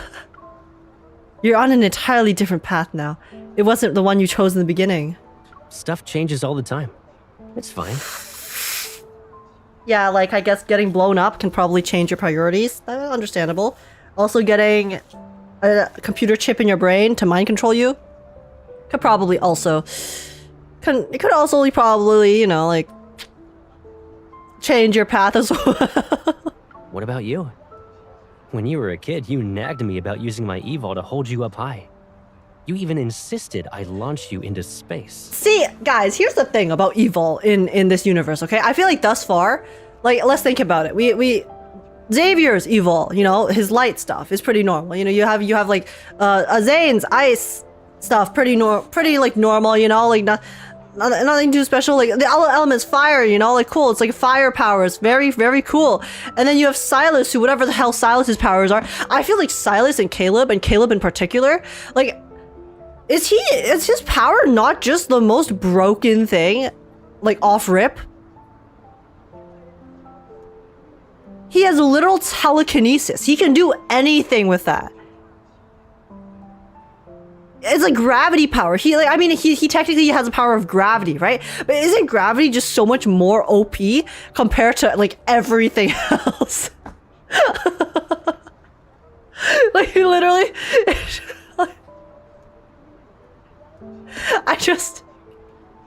it's wild to me. It's wild. Like he's actually just born different. Zane is an ice block. I'm the blowtorch. I mean, he's hot enough to melt the ice that he creates himself too. So, you know, don't blame ya. Do you still dream about exploring the universe? That's just nonsense kids say. Caleb raises his head. There's a fleeting sadness on his face. I almost wonder if I had imagined it. Back at the shelter, I remember you said your home was beyond the stars. But we couldn't even get past the walls and barbed wire. The shelter? The teachers always said the outside world is dangerous. We were too little to get out. Wait, were they? Because I know that they're both orphans, right? And then they were like raised by grandma. They used to be, they met in a shelter for children that was surrounded by barbed wire. Excuse me? What kind of messed up history? Oh my god. I'm the chicken, Caleb's bushes, the feathers.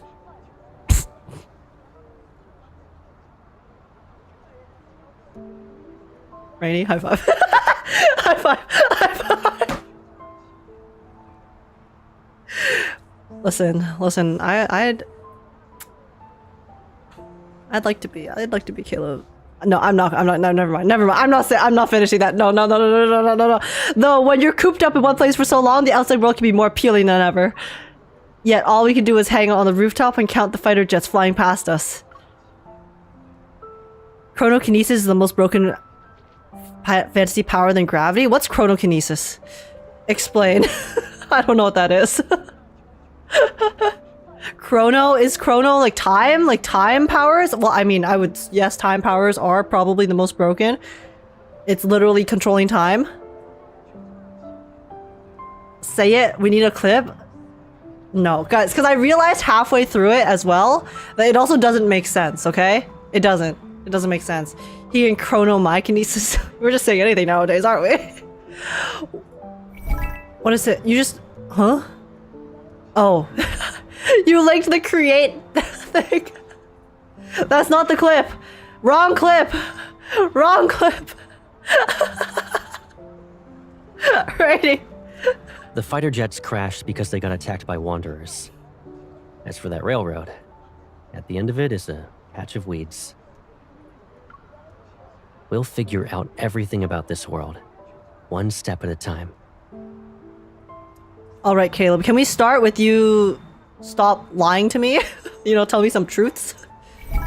All right, Rainy. What have we cooked here? I am, in fact, the person who would be cramming. Straight up, that would be me.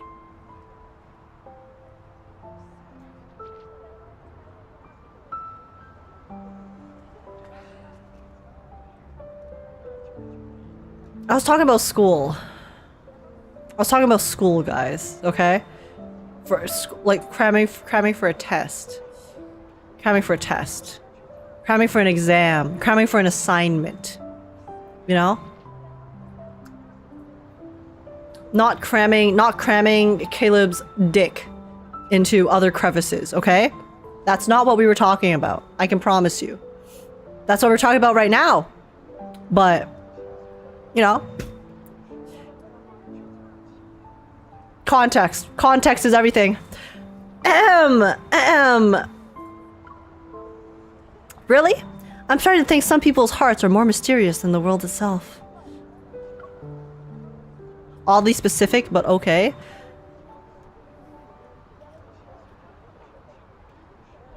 What can I say? I just have a very detailed imagination, okay? Like you, for example. You're a walking vault of secrets right now. I bet you wish you had chronokinesis right now to undo your saying that sus context. Sometimes I do. I will not lie-ish. I can't tell if my thoughts are written all over my face to the point where he can see everything. I look in his eyes and hope to receive an acceptable response. Well, Pipsqueak, since you're interested in secrets, there is one thing. Tell me. Which is... Oh? The noisy crowd suddenly falls silent, and dazzling lights fade into the night. The hologram's light continues to glow like water. Only the countdown remains. He grins at me, his voice as serene as a passing flock of birds. It's starting. What was the secret? Bro just said that he was going to tell us a secret and he's just completely ghosting us? The people around us look toward the sky. His gaze remains fixed on me. I almost lose myself in his eyes. Holy shit, we're whipped. We're so whipped, guys. Guys, you see this? After a moment, I find my voice and flash him a smile. Oh, right. Close your eyes. I have a surprise for you. MC! What about the secret he was supposed to tell us? He just told us he was going to tell us a secret. Have we completely forgotten about it?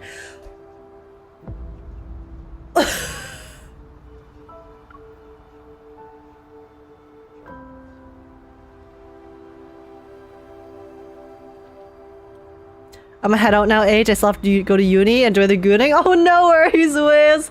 Sorry you can't continue to witness the gooning, but take care. Catch you later. I pull out the necklace from my pocket and put it around his neck. My spying begins. Who gives the same gift twice? Hey, you lost it. Oh, exactly. You lost it the first time, so is it my fault? Okay, but who lost a precious gift from others? If it disappears again, there won't be a next time. All right. Oh.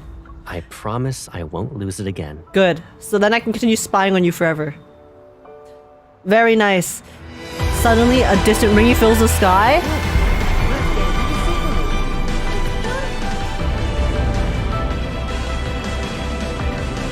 We can't help but raise our head. Whoa! They're actually giving us CG! No! He's holding our shoulder! Spanning time and space, a foreboding sign emerges and enters our vision. Foreboding sign? What do you mean by that?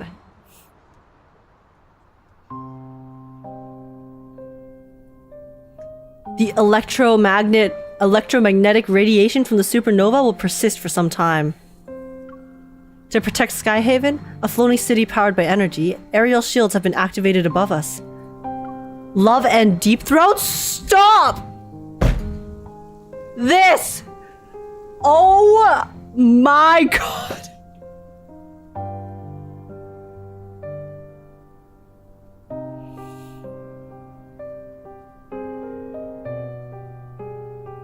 I was fully prepared to obliterate my throat. No!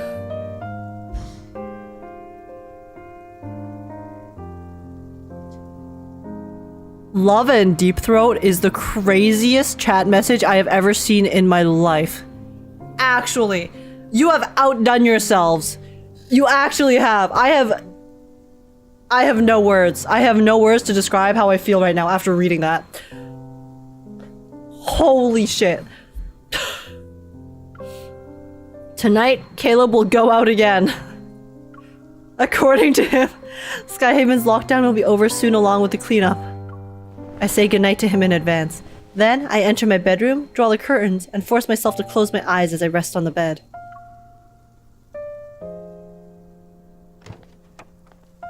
In these dark hours of the night, I eventually hear the door being pushed open. The faint sound of footsteps draws closer.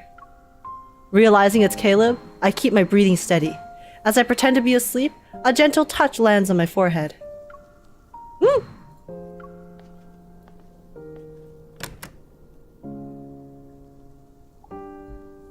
He's gone. Why did Caleb? My mind is in turmoil. I press my hand against my chest, slowly getting up. I look out the window and see the night scenery. Then, taking a deep breath, I activate the tracking feature on my hunter's watch. Target is being tracked. It's time for us to do some spying. Time for some spying. It seems Caleb hasn't discovered the tracker embedded in the necklace. With all these complex leads, only Caleb can unravel these mysteries as he's burdened with countless secrets. Oh my god, I'm actually so excited to finally find out what's going on. Is he being mind controlled or not? Is he being mind controlled, or is he just like, or is he bad? Is he evil? Is it evil why hot, or is he poor baby boy needs to be free of his shackles? When I try to leave, I notice the door doesn't budge. Did Caleb intentionally lock me in the house? ...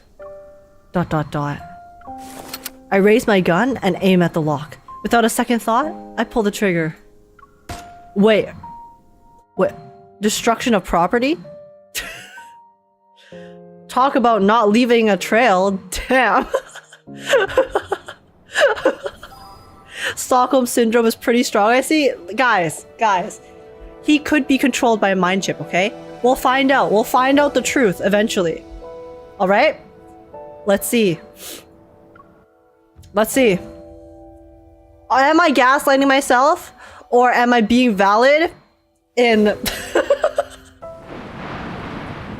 my assessment of his character? Nah, he's better this way. If evil, why hot? Flares illuminate the night sky. They're bright enough to make it seem like daytime. Meanwhile, destroyed streetlights sway in the wind.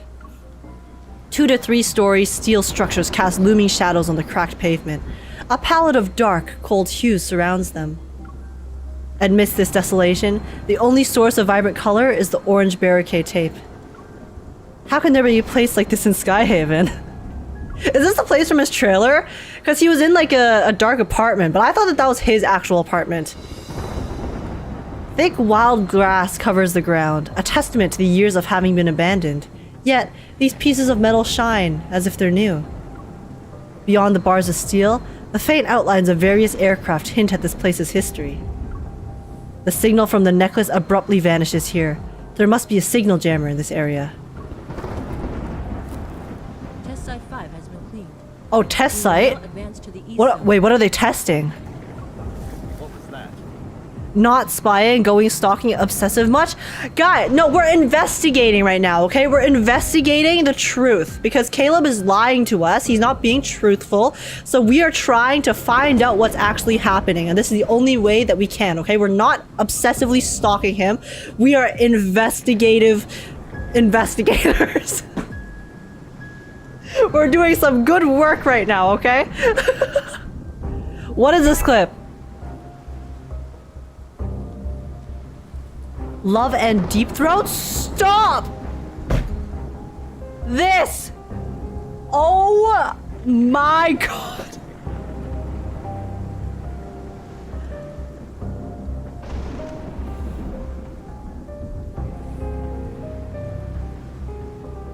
I was fully prepared to obliterate my throat. No.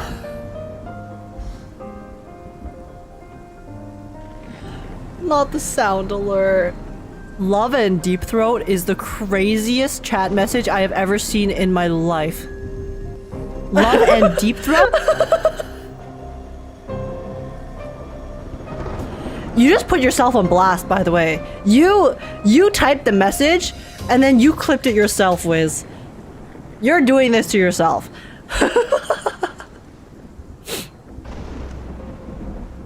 Also, Keka, literally listen, okay? You can have your opinion on the game, but I'ma be real. If I'm streaming a game that I'm having fun with, I don't need to see you complaining about the game being trash in chat, okay? Please respect the chat. If you don't have anything nice to say, then just don't say it straight up. There are places for discussions about stuff like this, and when I'm just trying to enjoy a story, it's not the place, not the time or place for that discussion. So that's why your messages are getting deleted. You've done this with other games too. I have seen the messages, okay? It's fine. It's fine if you want to discuss these things, but again, just you can discuss it when we're actually talking about them, not when we're just trying to enjoy your time. All right? Hope you understand. Shh! Quickly now. They won't find us. Wait, who is this? I don't Wait, this is a new character. Before I can react, I'm pulled into a makeshift shelter made from discarded equipment. It's just the rain. We need to keep moving. I turn around and pull out my gun, only to see a young girl's face illuminated by the light reflected off a puddle. Crystals adorn her skin. She wears a thin dress, but she's unperturbed in such cold rain. In the distance, officers wearing Far Space Fleet uniforms move closer. They're armed and on high alert. Isn't it weird how these monsters are getting more aggressive? The contamination levels here are extremely high. They're practically indistinguishable from wanderers now. Stay frosty. Stay frosty? Why does that sound like a slogan? This batch of specimens is on the brink of transformation. Salvage value at 0%. Requesting confirmation to do the cleanup. Specimens. Is she one of them? The crystalline growths on the girl's body are similar to Kevy's, but far more severe. She's almost completely transformed into one of the monsters from the N109 zone. Hey, can you check if I'm still alive? Is my heart still beating? Oh, this poor girl! Urging me, the girl grabs my hand and presses it to her chest. ... I look down. A fist-sized cavity covered in crystals is in her chest. Oh, ow! Within it, a large crystal pulsates and eerily glows in the place where her heart should be. What the hell is going on? What? What happened to you? Her skin, drained of all its color as she stands in the rain, betrays the weight of her memories as she cowers. As I was dying, someone whisked me away from the ward and took off the white cloth on my face. Oh. They made a promise. After one experiment, I could live again. Who wouldn't want that? As she speaks, the crystals creep further up her neck, yet she appears oblivious to them. It's a shame. If I passed the test, I could have been the professor's daughter. This goddamn professor. Curling up into a ball, she hides her face and muffles her sobs.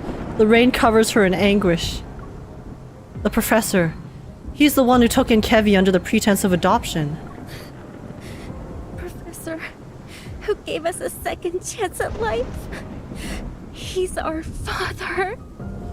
Okay, well, it seems like what's going on is basically the professor has been trying to find someone who can resonate with the ether core crystals because, like Viper said, it's super rare, right? That you find individuals who can actually resonate properly. And then... So, like, in doing so, they basically have been experimenting on dying children. Children who are on, like, their last breath of life. And giving them a chance to live again by seeing if they are compatible with the ether core. And then most times, it doesn't work. But, like... Okay, obviously it's very immoral. And I guess they're trying to control the ether core, because I was thinking like, oh, but what's their motive though? Like, what's their purpose behind all of this? And I guess their purpose is to find someone who can resonate with the ether core so they can use him. But so now that they found Kevy, right? Now that they found Kevy, we're also seeing the results of the other failed children as well. Because she said us. So that means there's been multiple, for sure. Now we know for sure he was the one walking next to Caleb at the villa. He's definitely involved in this experiment and must have something to do with the Far Space Fleet. The lockdown and cleanup are just a cover. The fleet's true targets are these. Your power. It's warm. And you smell really nice. Wait, so is all of the cleanup that the fleet has been doing literal cleanup in the sense of they've been trying to clean up the failed experiments? So the poor children who have been like infected or not infected or who are being, you know, who are dying from the it's not ether, okay, but I don't know what the thing is called like in this universe. I just know they turn into wanderers, but like the I guess the ether that is like turning them into wanderers. She's about to turn ya. Lightning splits the night sky, casting light on this narrow space. She stops sobbing. The girl raises her head, and I see her tear-streaked face. Click. The crystals fall. Those dark eyes are consumed. They are the only empty eye sockets reminiscent of the eye holes in a mask. Can I eat you? Huh? She seems to lose consciousness, but then her cold fingers grab my wrist. Your strength. Give it to me. The moment she said I smelled nice, I kind of saw this coming, I won't lie. Because she said it very suspiciously. She was like, you smell nice, your power, so warm. Sensing her abnormal strength, I swiftly pull back. I use the momentum to throw the girl off balance and force her to fall to her knees. Raindrops trickle down her temple. Her skin is like a human's. I hesitate for a second before reaching for my gun. The single moment costs me, and a sharp pain shoots up from my knee. Oh, she got her leg? She just needs a hug? I think we're past that. I think we've passed the point of no return. Unfortunately. The crystalline spikes protruding from her shoulder pierce my left leg. My blood mixes with the rain. I said, you should let me eat you. It's as if a silent signal has been given. Several figures emerge from the shadows and stagger toward me. Black crystals have almost engulfed every part of their bodies. They're barely recognizable as humans from their outlines. The crackling sound of burning flesh resounds in my ears again. Their silhouettes blur with the ones I remember from the N109 zone. No.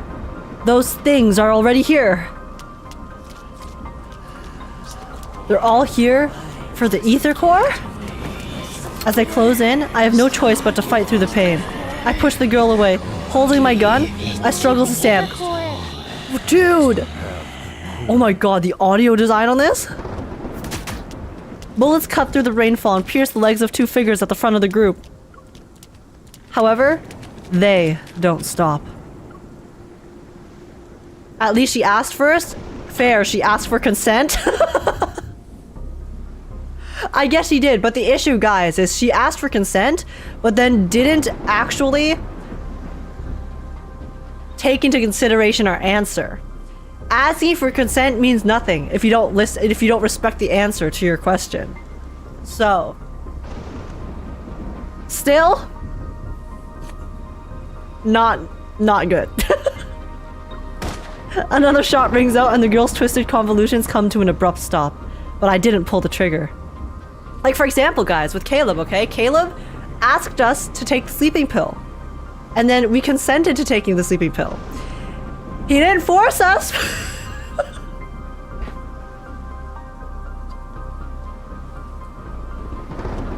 It was our decision. No matter how questionable a decision it was.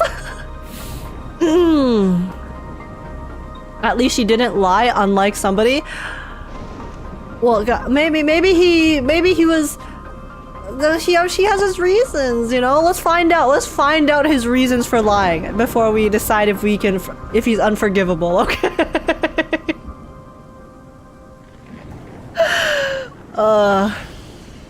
The figure before me dissipates into energy particles. It's similar to how a wanderer disintegrates after death. I found the missing specimens. Stop them. Several lights shine harshly, and I hear the synchronized sounds of guns being drawn. A bullet whizzes past my ear, yet those people who have been shot multiple times continue to lunge at me. Amidst the howling winds, the space in front of me distorts. A vortex appears, sucking in and tearing apart 2 or 3 looming figures. It's Caleb, isn't it? But Caleb's tower has like red. What is that? The rain stops, and the smoke from the guns and crystal particles appear to be suspended in time. Time? Oh! Through the veil of raindrops, an indifferent face gradually comes into focus. Raindrops are deflected away. Wait, I don't think he actually paused time. I think he just paused gravity so the rain's no longer falling, right? It just looks like it's time? Like, it looks like he controlled time? Caleb. Frozen in place? I don't know if I should call out his name. What are you doing here? I was just going for a walk, and then I took a wrong turn, and then I accidentally stumbled. What are you doing here, Caleb? It's so weird seeing you here. This is such a strange location, such a strange place. I should be the one asking you that. I bite my lip before speaking in a more serious tone. These monsters and wanderers are actually what you're cleaning up, right? He takes a step forward and seizes my wrist with a lot of strength. Now do you see? In this world, there will always be people who want your power. Well, I mean, I can't really blame the ethereals, because they're just drawn to power, right? In a dance of light and shadow, his expression remains indiscernible. And before I can open my mouth, the cries of wanderers fill the air. I avert my gaze. The remaining figures struggle against the vortex, and the metaflux slowly dissipates. I'm telling you guys, look how OP he is. He's so strong. As the winds screech, the energy particles coalesce into a large wanderer. It roars before advancing towards Caleb. Caleb, be careful. You're the one who needs to be careful.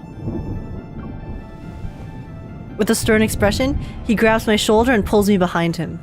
Are you trying to prove you're strong enough to trespass into restricted zones by yourself? At night?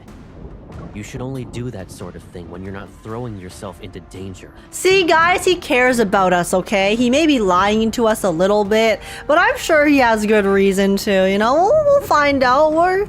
He'll explain himself soon, okay, guys? And I'm sure he has a perfectly reasonable explanation for everything he has done thus far. It'll be okay. It'll be okay.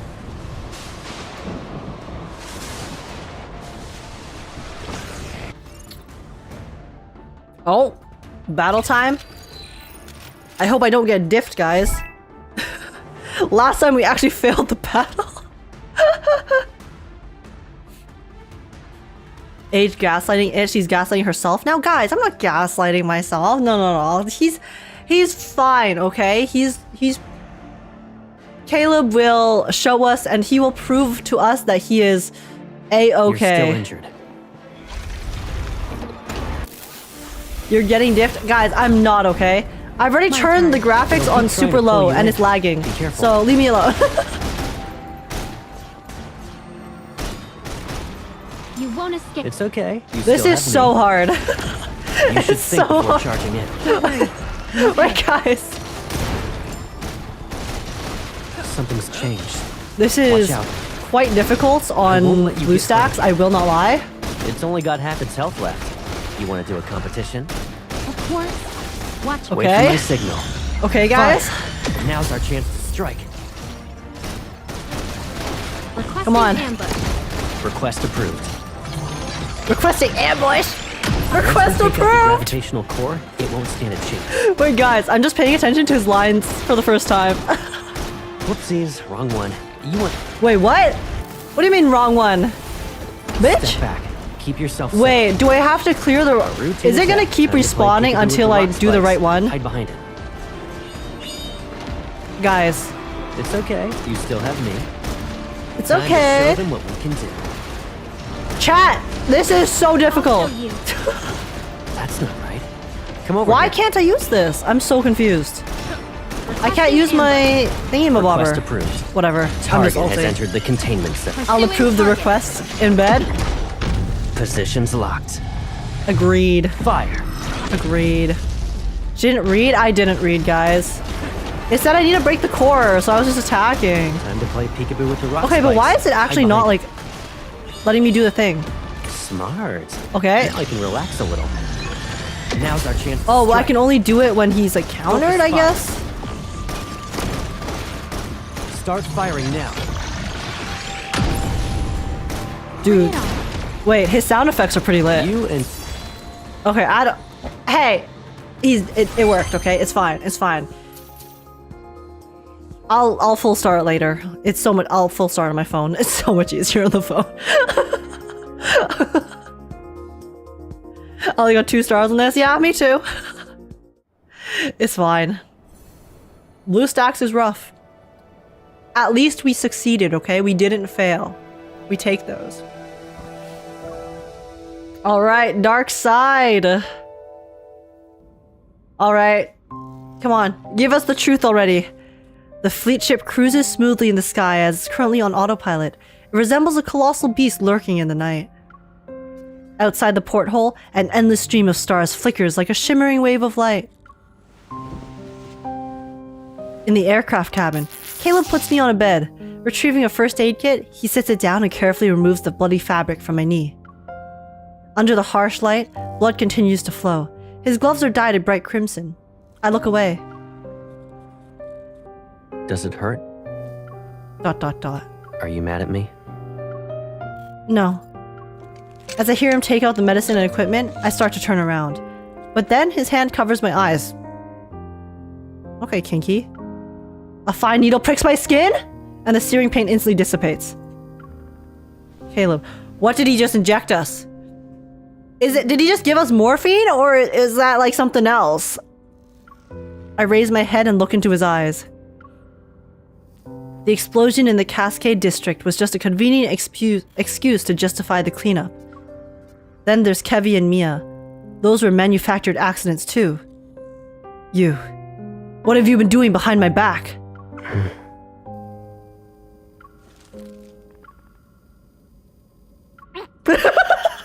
Caleb wipes away the blood from my knee and disposes of the syringe. He retrieves a surgical skin stapler. What do you think could have happened if I hadn't been there tonight? Click. The surgical skin stapler leaves behind a faint mark.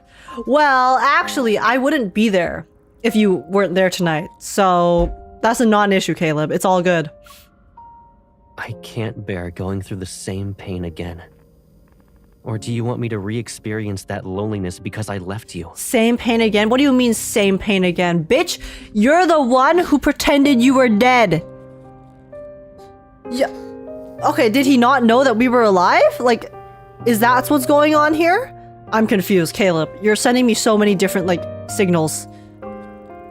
That's not... You shouldn't throw yourself into danger anymore. Quick. His fingers touch the stitched area and wipe away the tiny droplets of blood. Whether those people live or die tonight, it doesn't matter anymore.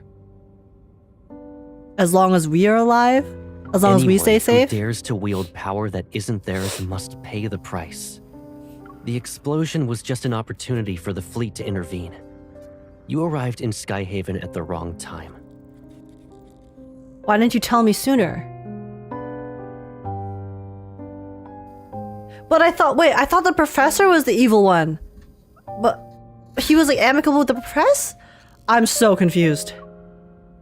Would anything change? Would it even make a difference?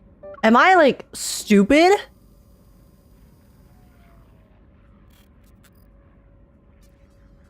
Like he's basically saying that the fleet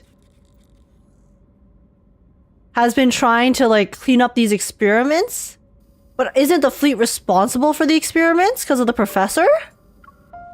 He sets down the surgical skin stapler and bandages my wound. Then he calmly meets my gaze. So you kept me in the dark to stop me from doing anything. Did you really think I wouldn't question such protection? Caleb remains silent. I lick my dry lips, suddenly tired of arguing with him. Fine. Once your fleet ship lands, I'll leave. Oh my god, wait, MC's actually feeling betrayed. No, you won't. Since you managed to escape once, we'll be going somewhere else. Wait, he's not letting us go? Is this actual kidnapping? He lifts his hands and cups my cheek, yet his fingers are freezing cold. I will protect you. Until everything is resolved, I need to make sure you're safe and sound. Brother, can you, like, explain to me what's going on? I'm so confused. The Colonel bring back? I feel like they didn't explain shit there. Who did the Colonel bring back? Who knows? But since he ordered us to take good care of her, she's probably not a nobody. With the mission over, Caleb takes me to the special care unit on the Far Space fleet ship. I can't even step outside of it. The walls, white as snow, are adorned with all sorts of medical devices, their multicolored indicator lights dancing incessantly. I don't know his rationale or how exactly I'm being kept here, though I couldn't care less right now. Maybe she's also getting sent to Colonel. How is she? The medical examination is done. We're just waiting for the analysis. But because of the rain, the equipment indicates her vital signs are abnormal. What, was it like poison rain? Colonel, who's the injured? An important target for observation. Is there a problem? No, I was just curious. I had never seen her before, so... I look at the blue and white medical gown I'm wearing. It's ironic that I got labeled as a target for observation. Their conversation draws to a close and is replaced by the sound of familiar footsteps getting closer. I return to the bed and lie down as if I hadn't heard them speak. The door opens silently and Caleb walks in. The room's lights adjust with his every step. Morning. As he nears the bed, the room brightens as if to imitate the breaking dawn. Twilight breaking dawn? He pulls up a chair and sits down. How are you feeling? Confused! Stay quiet? I'm staying quiet. You haven't explained shit, bro. ... We're in a bit of a stalemate, huh?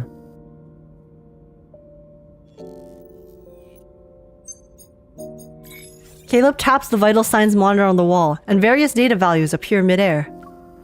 My heart rate, my breathing rate, everything but my current mental state is right in front of him. Caleb, I need to leave. You'll be out of here soon enough. He meets my gaze, his words seemingly admonishing me. When? Never! Depends on when your vital signs return to normal. Since last night, I've heard the same response 3 times now. A question takes a hold of me. It sends a shiver down my spine. Caleb. It's been a while since I said his name like that. Touched, Caleb's gaze finds mine. Yes? When you made me take cold medicine that night, it wasn't just because you were concerned about my health, right? You already figured out everything, right? He was doing it on purpose! I'm Okay. pathetic. Ask. And this is all just an excuse. You never planned to let me go since the beginning. I've had enough of him not telling the truth. I take the cup from the table and throw it at him? The cup collides with his body and then shatters into pieces. Did that help you calm down? He's so unbothered! The water droplets fall and drench his immaculate uniform, yet his gaze remains unfazed. The person before me stays composed. The Caleb I once knew is gone. Get some rest. It'll help you relax. I'll check in on you later tonight. Stop smiling at me! I'm supposed to be angry at you right now. Leave me alone. Actually, no, don't go. I'm sorry. Come back. My eye candy.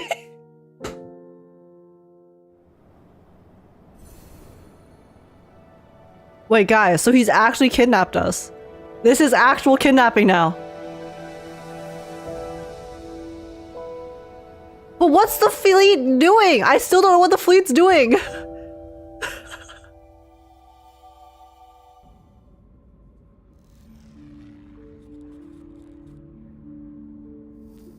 Chat, what's going on? He wasn't concerned for us? I mean, no, I think he's concerned for us. It's just that I think his concern is taken to the extreme level. So that's why he's kind of doing extra. Like, honestly, guys, Caleb's kind of like a little bit, he's kind of doing the yandere thing, isn't he? He is, isn't he? The I will do anything to keep you safe. You must stay with me. Possessiveness. She's trying to defend him? God, no, we don't know the full truth yet. We're almost, guys, there's still a truth to be uncovered, okay? Let's see. We'll wait till the end for our final verdict. Groggy, I open my eyes again. The world outside has already descended into darkness. A few lights twinkle like fireflies in the heavy mist.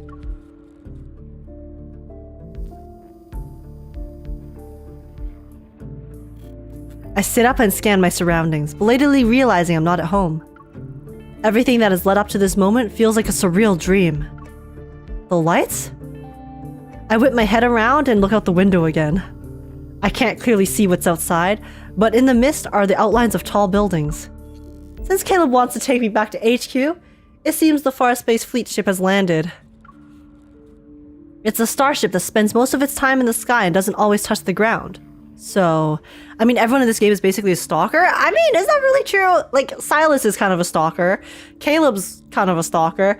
I really don't feel like Xavier, Raphael, and Zane, they don't really do that. They're just kind of there.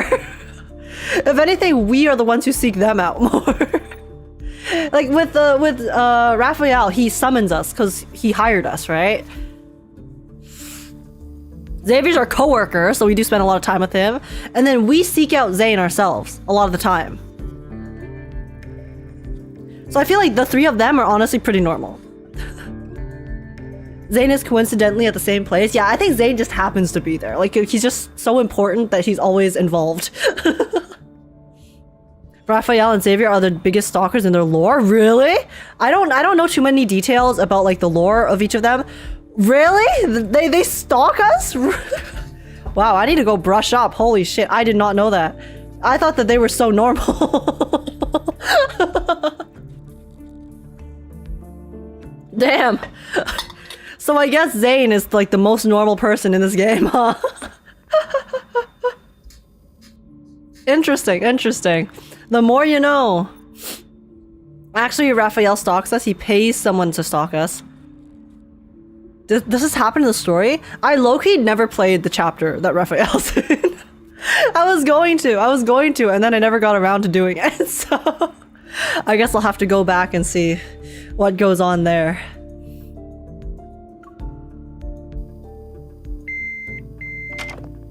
What's wrong?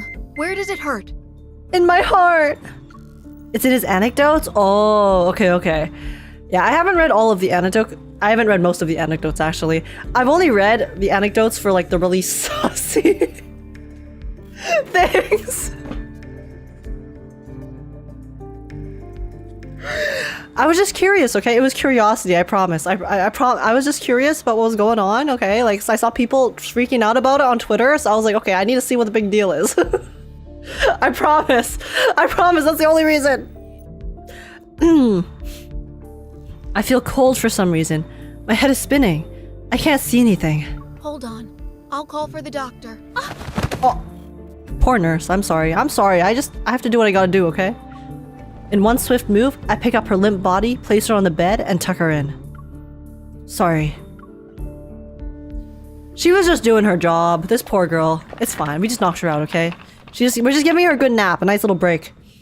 After putting on the nurse's face mask and uniform, I push the cart along as I leave. Several officers wearing uniforms approach me. I lower my gaze and walk past them.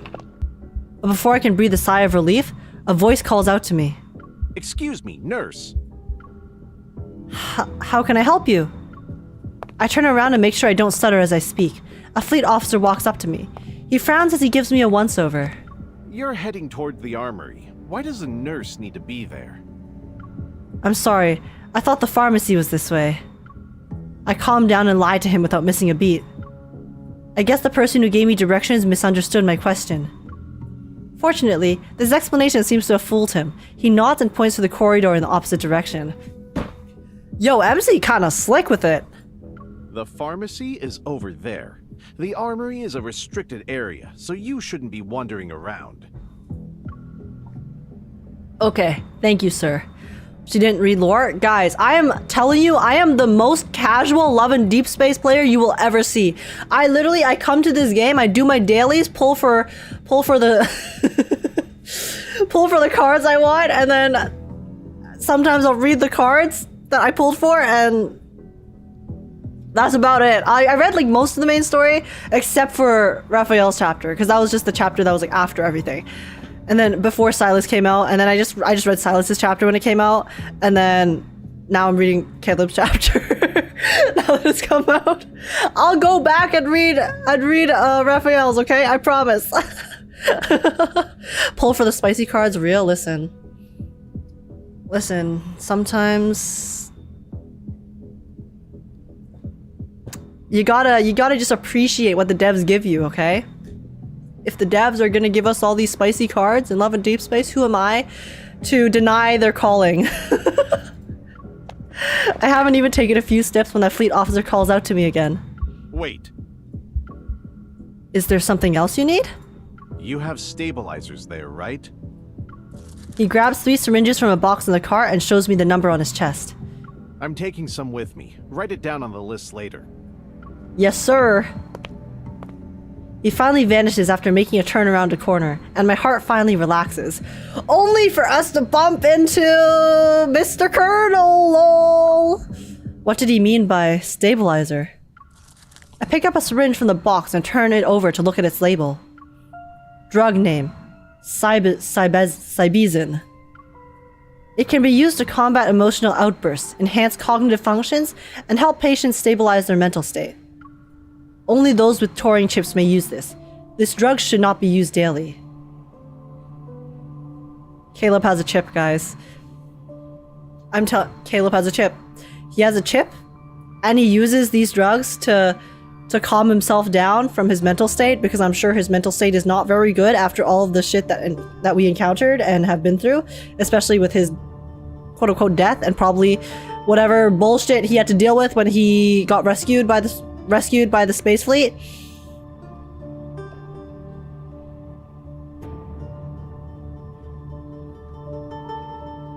He has a chip. He has a chip, I'm telling you. He's innocent. You planted a mind control device in me. It's that chip. He's innocent. He's being controlled. The chip. Rereading. Inputting memory.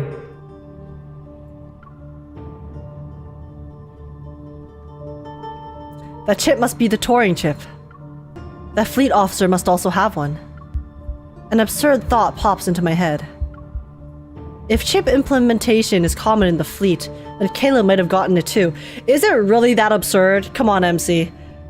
It's not. It's like it's so obvious. In that case, maybe everything he's done so far wasn't of his own volition. Yo, guys, MC's on the cope train alongside me. Let's go. Could the changes in his behavior also be related to the Turing chip? For a moment, I can't tell if I'm onto something or trying to excuse his actions. A few meters away, a large door suddenly opens. I hear a very familiar voice speak.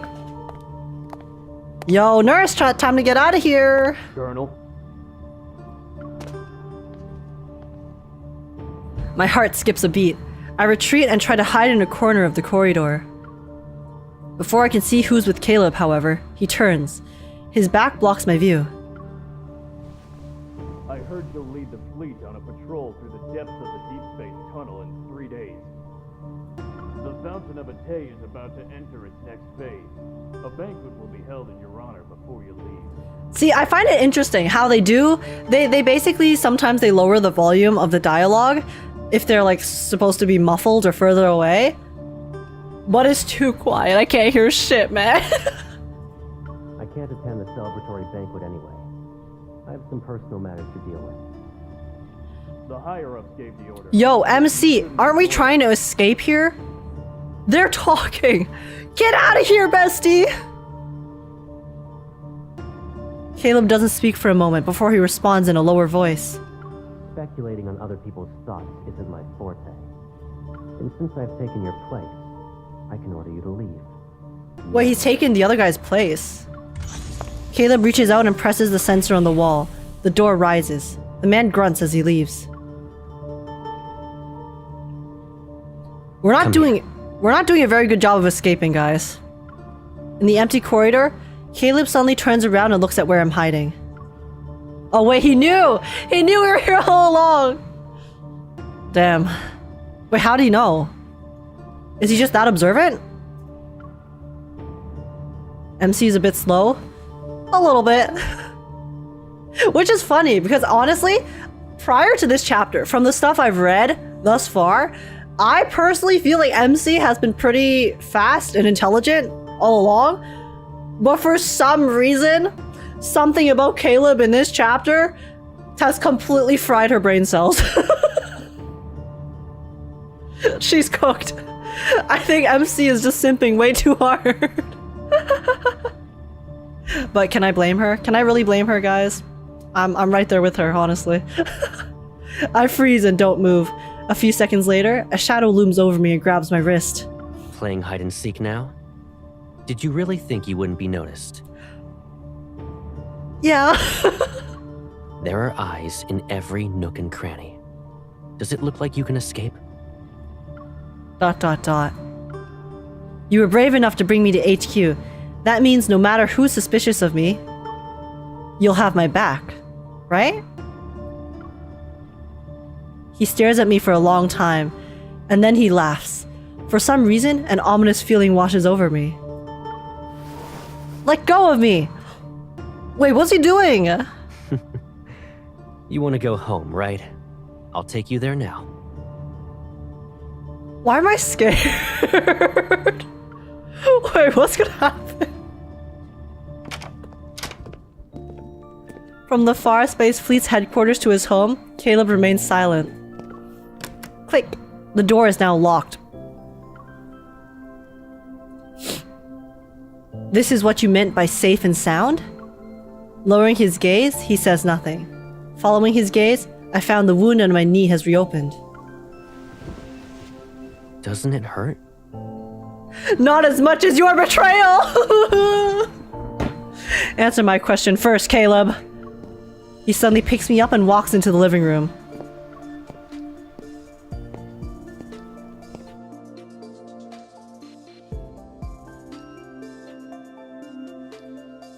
Can we have some answers? Captive bird?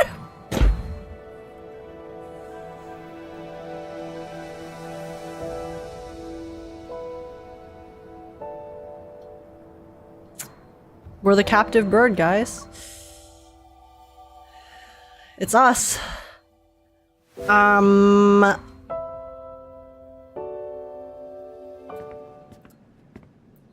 Oh!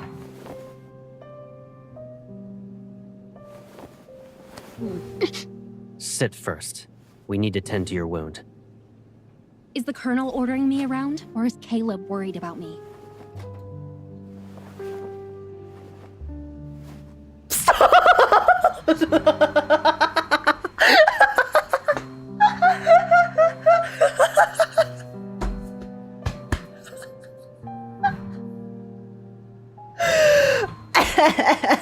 Sorry, but that line of dialogue from MC just now, you know, is it, what was it? Is it Caleb? She was like, "Are you being Caleb, or are you being the Colonel right now?" Oh shit, my charger.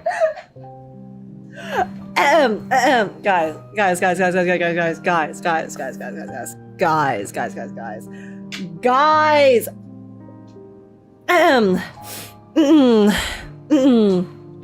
She's lost it. No.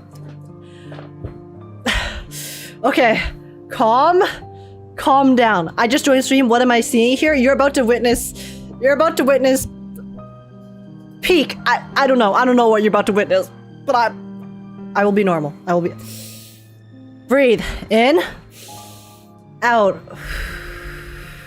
Okay. Sip of coffee. All right. Do you remember that injured cat you brought back home? Back when we were kids? We kept it in the backyard.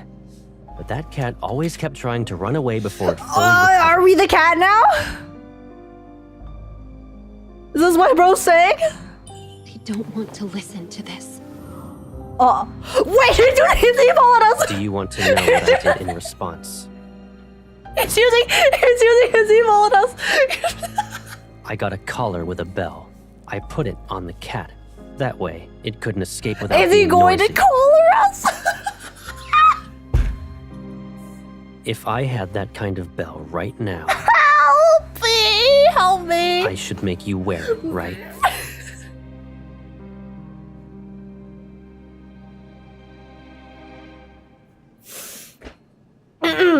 Is this your protection? Is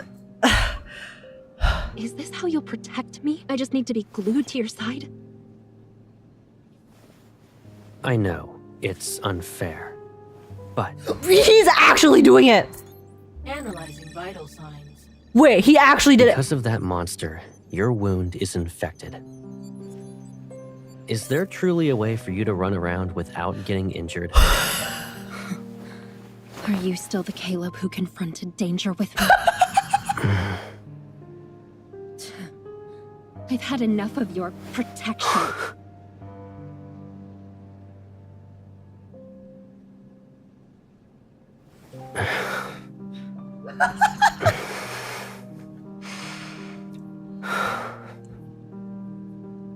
If being with me only brings you pain, then just put up with this for 3 more days. What are you going to do?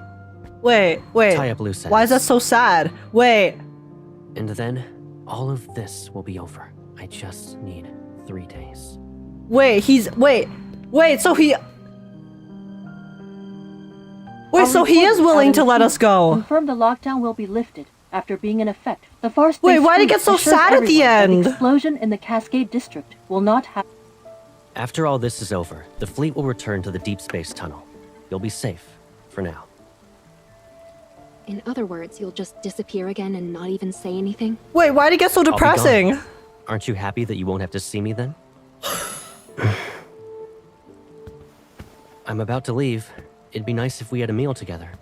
So, I have to listen to the Colonel even when it comes to eating and drinking now? You can be mad, but don't let it affect your health. I'm not mad. Growing up, we knew each other so well. Better than most, even. Wait, why is it so I could sad? see through your eyes when you'd blink. Bite your lip, and I could tell you were upset.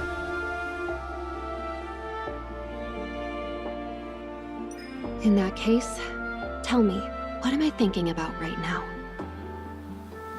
I wonder, how did you turn into someone I hardly recognize? Oh, I know. You're thinking some chip got put into my brain, right? And now I'm Is there no longer chip? who I used to There's be. no chip? What if I told you I was always I was just better at hiding it. Your life has threats around every corner. The people who are after your power, who want to hurt you, He just they should all commented on just us on the disappear. couch. You're only safe when you're by my side. I'd rather face danger head-on than safely live like this. I don't need you. You don't need me? Is that what you think? What is happening? All right. What do you need? You can tell me. We can return to Lincoln if that's what you want. Oh. If you want to return to the past, we'll rebuild our old house and move in together. And if one house isn't enough, I'll build you a whole maze. I'll decorate it with everything you could ever want. It will be the most beautiful, stunning garden you've ever seen. No one will be able to find you ever again. I'll protect you forever. Sir? Caleb, you can't just... You're very important to me, and no one could ever replace you. Really? What is bro doing? I always held myself back and endured it day after day after day. It was suffocating. But now, I'm tired of Yo, playing Caleb, these okay, games. let's not cross any lines here, okay? Yo! Yo, Caleb, chill! Chill!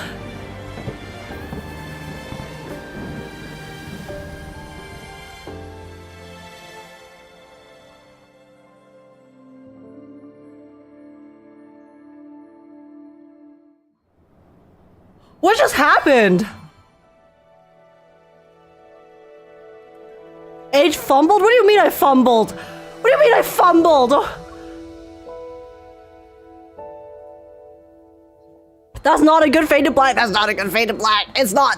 Guys, I will be real. That was a very bad fade to black.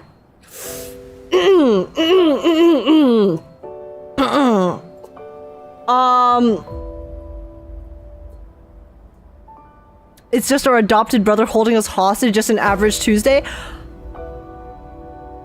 Wait, are there multiple endings, guys? Are there multiple endings? No? Okay. Okay, so you guys saying that I fumbled, y'all cap it.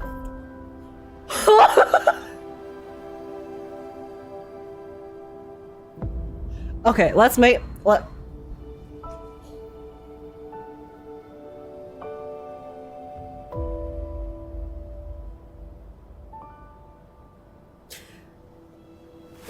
I just went through an emotional roller coaster because it started off, you know, like the what we expected, and then it got really sad and depressing because then Caleb was like, "Okay, I'll let you go. Just give me 3 more days, and then I'll leave you alone forever if that is what you really want." So he was willing to respect it, and then 3 days later, and then he went off the fucking deep end.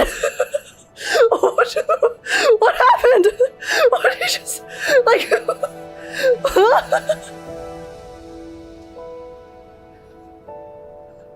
What?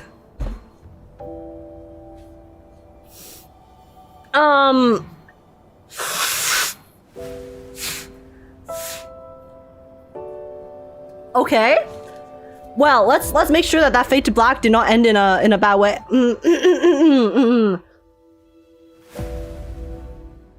Bro couldn't control the yandere any longer. I mean, listen. He could have just been a drama queen. Okay, maybe he was just being dramatic. Let's see. I found Caleb again, and yet the familiar person from my memories has been eaten away by some indescribable hidden pain.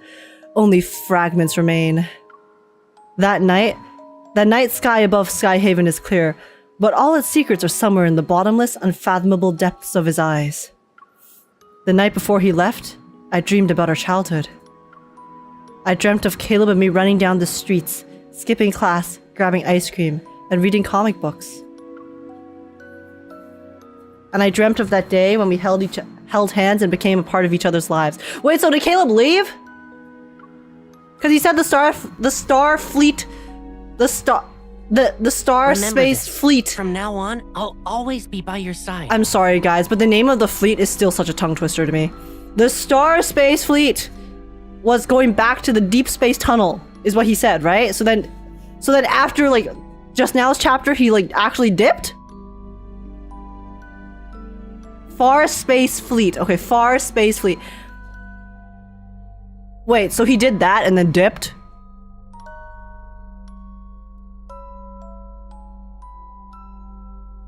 Bruh.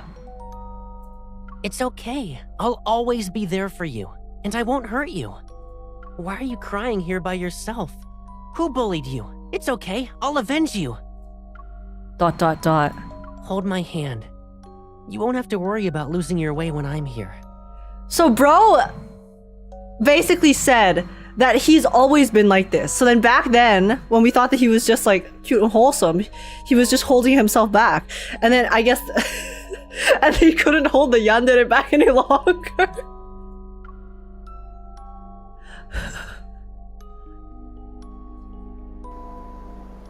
Bro dined and dashed? No, not the dine and dash. Oh, and we were the meal? Shit.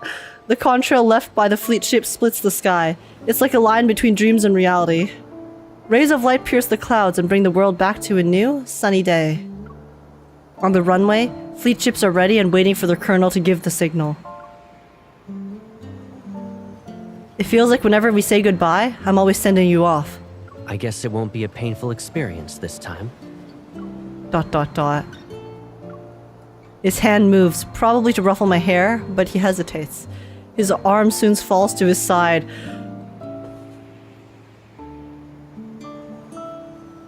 Is his chapter gonna have a bad ending? Alright. I'll be going now. Yeah. I lower my head, a lump forming in my throat. Make sure you eat on time. Look after yourself.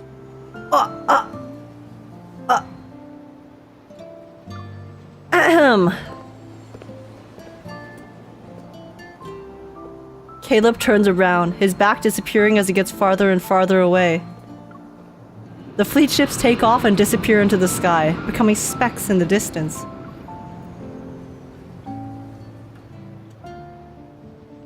Yo, what the hell? I was so bored without you. I almost became a shriveled up peach. Yo, this is a cool-ass spaceship. By the way, Jenna mentioned you were at Sky Haven for a wedding. But what kind A of wedding lasts wedding? that long? You know, my old friend is... My boss is calling. Let's catch up later. I end the call and put my phone back into my pocket. That's when I notice there's a strange object in it. Is it a necklace? Or is it the tracking chip? It's the tracking chip. He found the tracking chip, and now he's giving the tracking chip back to us so that we can't track him because he's actually disappearing. He's leaving us for good. Never mind. I take it out to get a closer look under the sun. It's an old yellow piece of paper with a kid's handwriting. Forgiveness coupon for Caleb. Valid for 100 years?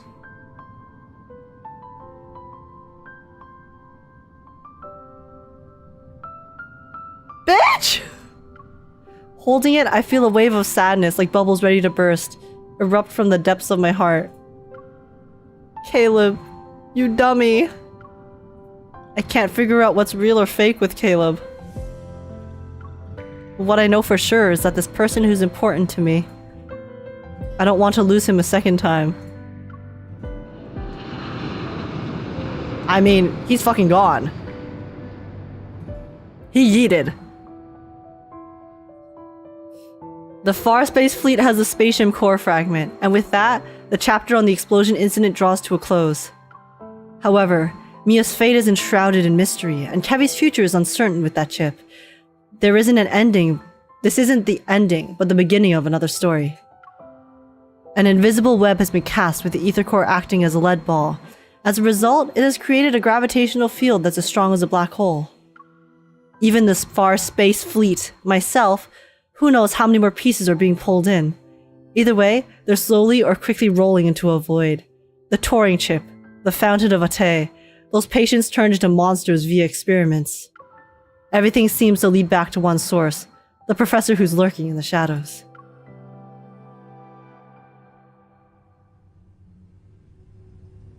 In the heart of Skyhaven's main island, opposite the Aerospace Center, are rows and rows of new buildings that popped up recently. Inside one of them, researchers are scurrying around with papers and walking into different labs. They're preparing to announce the biggest breakthrough of the century, so there's no room for mistakes. Caleb silently stands in the elevator as it climbs to a non-existent floor that can only be accessed with special clearance. The doors slide open, and he walks down a gray corridor and toward an arched door. Guys, Mia's alive? Mia's still alive? The final saving grace of whatever the fuck just happened is that Mia never died? He protected her? A device with a faint green light scans his eyes. Then, the door quietly opens. Before him, a scene unfolds. It's vastly different from the dull gray and white of his surroundings earlier. A seemingly endless expanse of lush, green trees stretches out under a glass dome and shiny silver roof.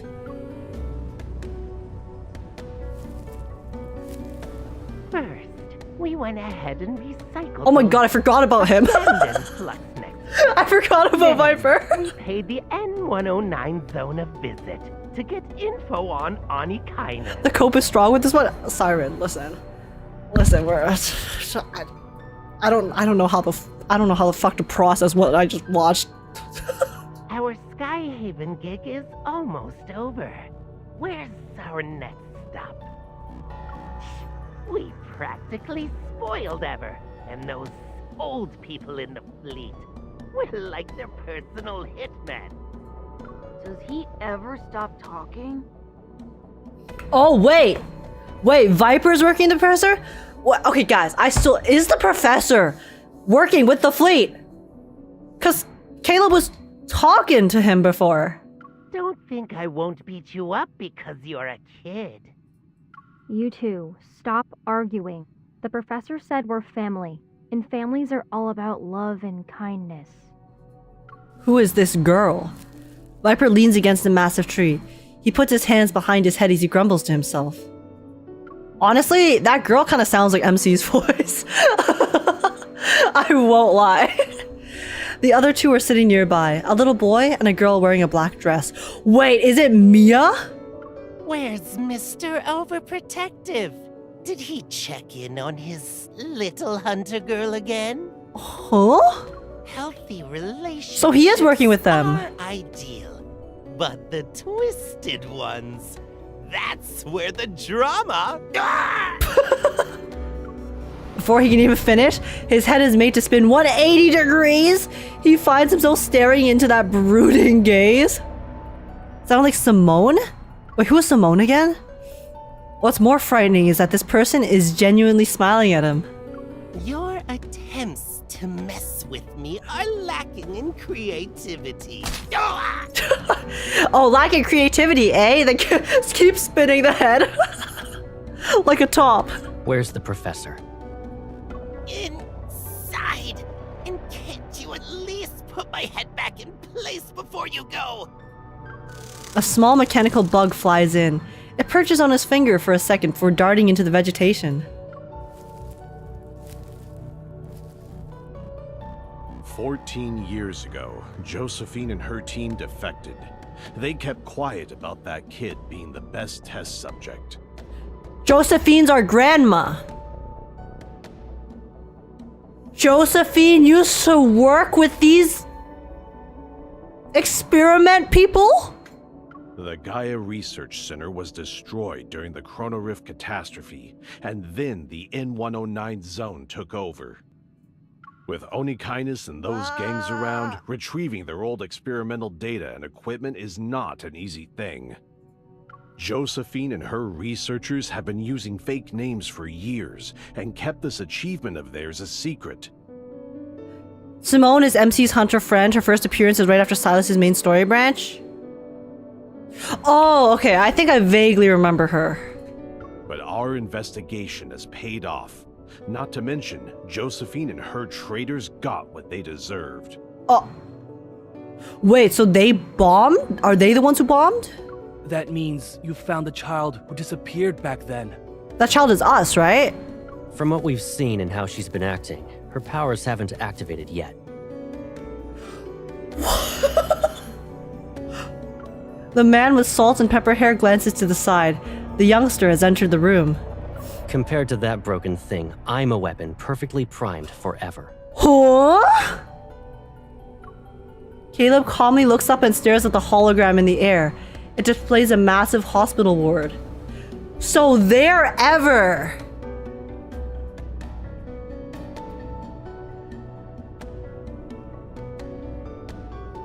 Wait, Caleb just called himself a weapon.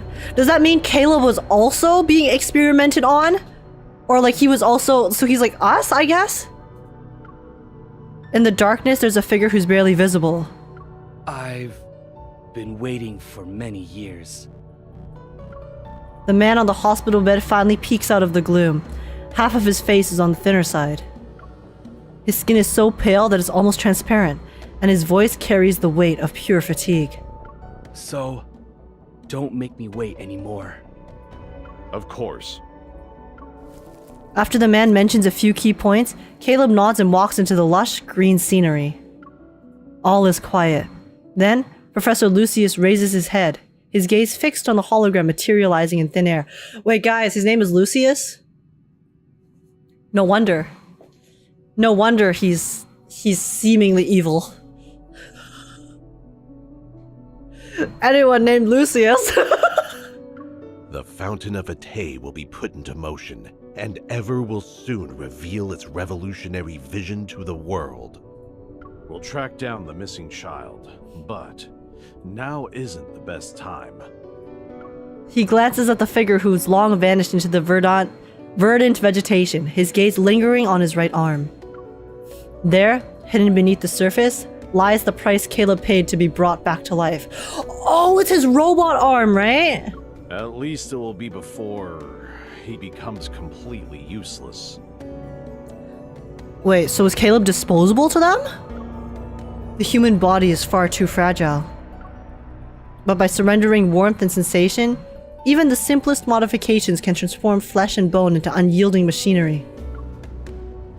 Electric currents will course through the neural network, numbing everything, taking control of everything, until they completely replace him. Turning him into a weapon, perfectly crafted for the task? The old man smiles as the thought, anticipation glinting in his eyes. He looks forward to the day it happens.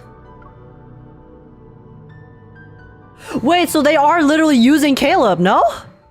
In the forest where shattered stars rest, a crystalline pool appears. As if infused with the wine of life, it's clear, yet murky. In a forest where shattered stars rest. Oh wait. Young traveler, do not drink from it. Lost lover, do not drink from it. But when flowers wither in their sleep, when winds fall silent, when the vigilant owl closes its eyes, only then can you drink deep of these waters. Let the dead sing. O fountain of Atay, cleanse my time, nourish my flesh, spare me from the loneliness of eternal rest. Spare me from the loneliness of eternal rest.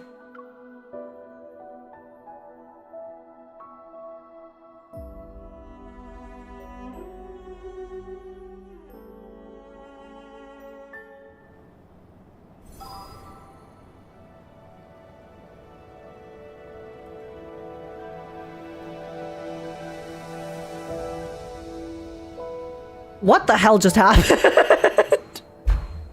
I feel... Wait. I'll be so real. The ending to this chapter has caught me completely off guard.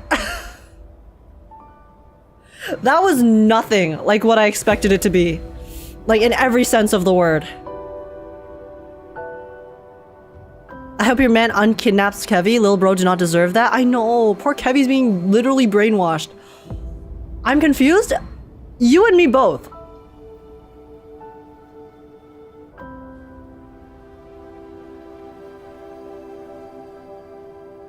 I find it quite interesting.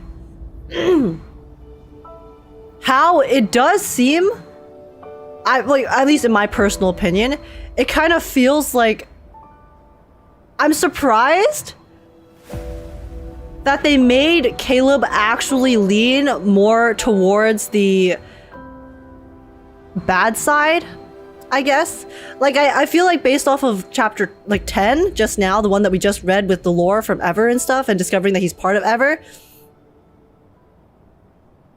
I do believe that he genuinely cares about MC, so I feel like his motivations for being a part of Ever might partly be, well, Ever, saved his life by giving him the mechanical arm, so then now he's kind of he basically kind of surrendered himself as a weapon for Ever, so that they could bring him back to life, and then he could also subsequently try in his own way to protect us. regardless of his, you know, actions, I do think that he genuinely cares about MC and wants to protect her. But is actually willing to, like, push the line for what he's, like, willing to do in terms of, like, what's morally acceptable. Like, okay, first, okay, chapter 9, okay? Like, that whole thing, I don't know how to feel about that. Like, the ending of it, kinda... I feel like I have to cope a little bit in terms of... Like, sure, nothing happened, you know, nothing happened that MC, you know, like, he didn't act, you know, I don't think... he didn't actually do anything, right? It was a fade to black, you know, they could have just, you know, he could have just got everything out there, and then, you know, he was like, you know, all right, I'll back off now and respect your decision, you know? That's how I am going to choose to interpret whatever the hell happened in stage 9, okay? That's what I'm choosing to interpret. So I'm just gonna I'm gonna leave that at that. But in terms of like chapter 10, like from his actual like motivations, it kind of seems like maybe he is trying to protect us by offering himself as a weapon to Ever. So then they're using him right now, right? And then he's going to kind of use what power he can to delay and protect us through the story in that sense, I guess. MC matches his freak and his myth. Okay, well, I'll have to take a look at his myth later. Because he had a hell lot of freak in the main story, I will not lie. It's like they were trying to imply some not okay things, but also wanted to give fangirls some service. Yeah.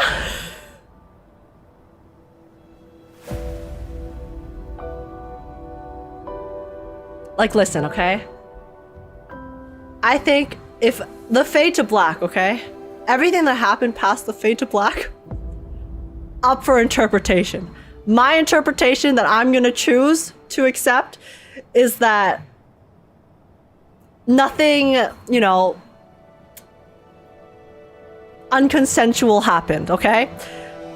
That's my choice. I know I am probably on the biggest batch of copium you've ever seen in your life, but that's gonna be my interpretation because I don't want to interpret it the other way, which is the most like I'm not even gonna say it. I don't even want to think about it. Okay, so that's my choice. I'm gonna choose to think that. I just find it interesting because thus far, for all of the characters, including Silas, who I think like my assumption was that Silas was going to be the more like morally gray character. Not the case. Caleb. I'm actually quite surprised that they kind of took his character like so far in terms of just how morally dubious he is. Because I know like throughout the story I was kind of like coping a bit, like maybe he's being mind controlled, you know, something stereotypical like that, something, you know, kind of tropey. It's like, oh, he was actually trying to protect us, but then he wasn't in control the entire time, so all of his bad actions are gonna be excused because it wasn't his choice. But nope, kind of seems like I mean, I'm sure like maybe there is still some like room for he has been influenced by Ever. But I think that I think that he was mostly still making his own decisions, so interesting fact, I guess. Caleb is not morally gray, he's pitch black. Yeah, like I mean he's definitely on the he's definitely leaning more towards the bad guy side. But hey, now your interpretation is correct. Thank you. My interpretation is correct, okay? Nothing happened. Do we want a redemption for this character? Or are we cool with the things he does as long as it's for us?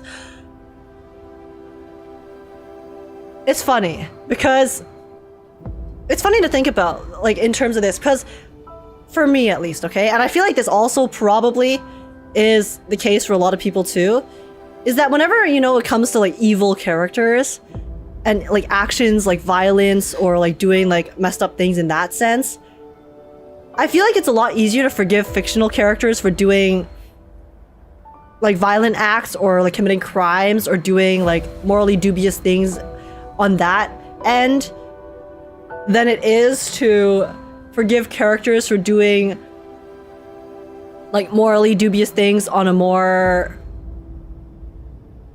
like chapter 9, like stage 9 end, you know? You know what I'm saying? Even though like if we're like comparing crimes, right? Like killing someone versus someone, they're both very bad, okay? They're both very bad. But I feel like most people would argue that, you know, the murder is probably the more serious crime. But at the same time, it's the other one that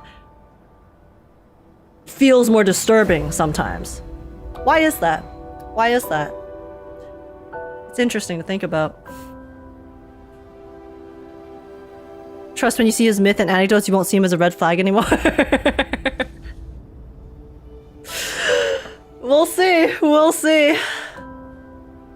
I don't know how to... Guys, I'm still processing everything that happened here. I think I need some time to mull over what went down in this chapter. Because, what the fuck? So you're saying he's still effable because hot? Listen, any character in any game is always going to be effable, okay? I don't know what to say. I don't know what to say, guys. I'm shocked and awed by what I've witnessed.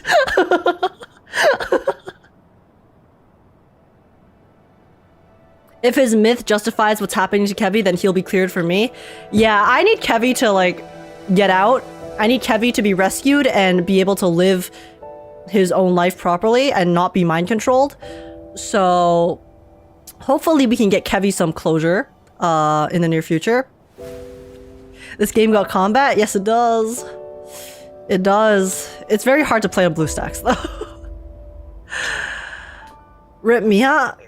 Guys, what if Mia's still alive, okay? Maybe Mia's still alive. It's a possibility. It's possible, okay? She could be fine. Alright? Literally, why couldn't he just let us and Zane save that kid? Well, he's clearly involved in Ever's plans. And Ever needed the kid. For whatever plans and plots to get their whatever, like, garden or fountain of a Tay or whatever it was called. So maybe he had to go along with those plans to, like... Because I think because it seemed like when his interaction with the professor, right? You know, when he was talking to the professor the first time when we were spying on them, it kind of seemed like had they not gotten Kevy work and like got the chip and stuff working for Kevy, they might have actually exacerbated their plan to get MC. So then the way I kind of see it is that it seems like for Caleb, right? Because he wants to protect the MC, he cares more about the MC than he cares about Kevy and Mia. So then he was willing to essentially kind of use Kevy as a bit of a scapegoat, a temporary scapegoat, in order to buy MC more time from whatever Ever's plans are at the moment. That's how I saw it. That's how I kind of am interpreting it right now. But we still need to save him in the end, okay? We gotta get Kevy, the child, we gotta get him as good of a life as he can after everything that he's been through. Maybe Caleb worked with Zane and got Mia out. Yeah, maybe. Maybe. That's a possibility. Because, guys, I do think it's a significant fact that Zane was at the hospital, okay? So I feel like it is actually possible that Zane could have... Or, like, Caleb could have made separate plans with Zane to help Mia escape. And then the reason they can't tell us is because clearly there's like a lot of stuff we don't know, and we don't know like grand scheme of things, I guess. So maybe the only way for them to rescue Mia was to just keep it like completely on the down low. I don't know. Now that little girl dead AF? So no, Mia. No, I don't want Mia to be dead, guys. Mia was so cute and deserves so much better, man. Caleb can't really go against Ever, so we had no choice. Yeah, like it doesn't seem like Caleb has much of a choice in terms of Ever right now, so he is like kind of staying with the organization because they literally like they probably have some sort of control over him, like literally. I don't think it excuses like some of the stuff he has supposedly done so far, but I do think he's kind of in a rough spot in terms of he doesn't have a lot of freedom to do whatever the hell he wants, you know? Because if Ever really rescued him, implemented that arm, the robotic arm for him, like the guy said, then sure, let's be real, okay? There's probably something in that technology that gives Ever control over Caleb that he can't really escape. There's no way they're gonna make a weapon, make someone into a weapon and not have some form of control over them. So I think his hands are probably tied on that end. But I honestly, overall though, I'm quite impressed with the story. Because like one of the things about the Love and Deepspace story is I do feel it's very I like the story overall. I think it's very interesting and they have like a really interesting world and lore built up. But like with the prior chapters, they did all kind of end on a bit of a hopeful note, you know? They all kind of ended with the amicable, I guess, end with the male lead. And then also on a hopeful note for like the next part of the story. But I feel like this chapter just straight up it's like, what the fuck? Like everything's just going wrong. Everything's making me upset, you know? like the shit that happened with like the fan service for Caleb in story 9 was like fan servicey, but also like vaguely upsetting because it was also just like depressing too, right? It was kind of sad what was going on.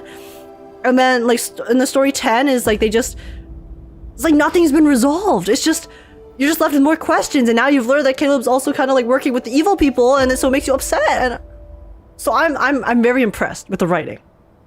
Like story aside, like the story was very interesting, and I'm still like again processing how I feel about the story, but I do think that like overall the plot itself was still very well written, and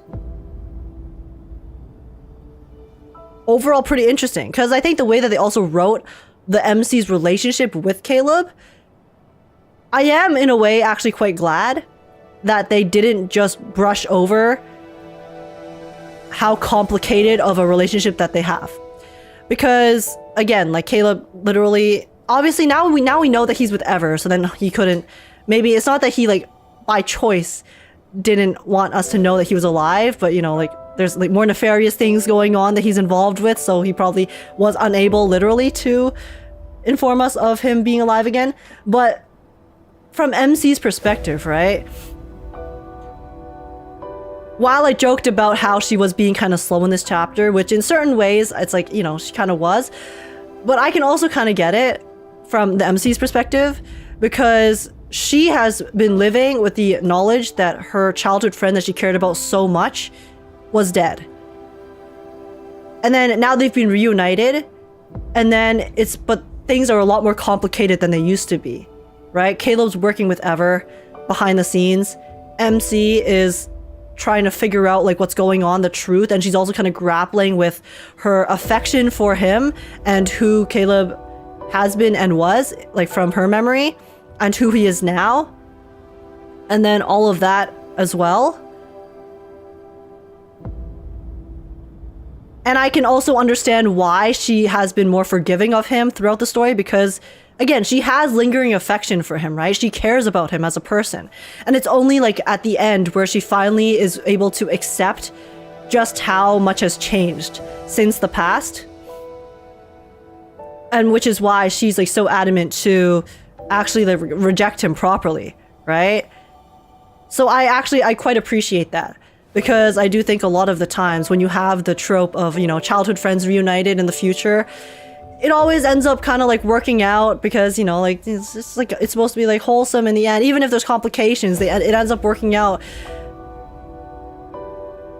But the fact that they're kind of taking, I guess, the angst factor here and the complicated and just how complicated everything is so far, I kind of have to respect it, actually.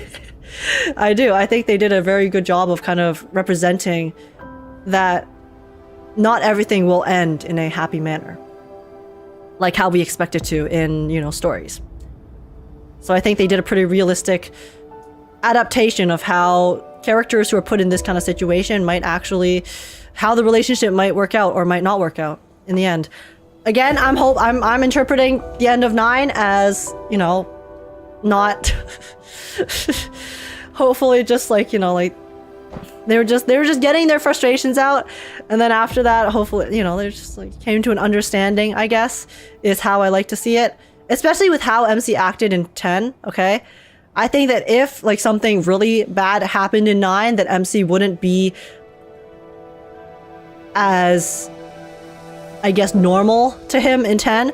So that's why I like to believe that, you know, nothing really bad happened at the end of 9. But still, it's the angst factor. They cranked it up. They cranked up the angst, okay? And I respect it a lot as a player who enjoys reading stories, because it makes it feel like they're not just trying to, like, you know, like pander to fan service for us, you know? They're actually creating these really complex characters, and then the relationships that they have with one another are also very realistic and not just done for the sake of making us like fall for the characters, you know? So yeah, shit. Crazy story. Sorry. After reading the story,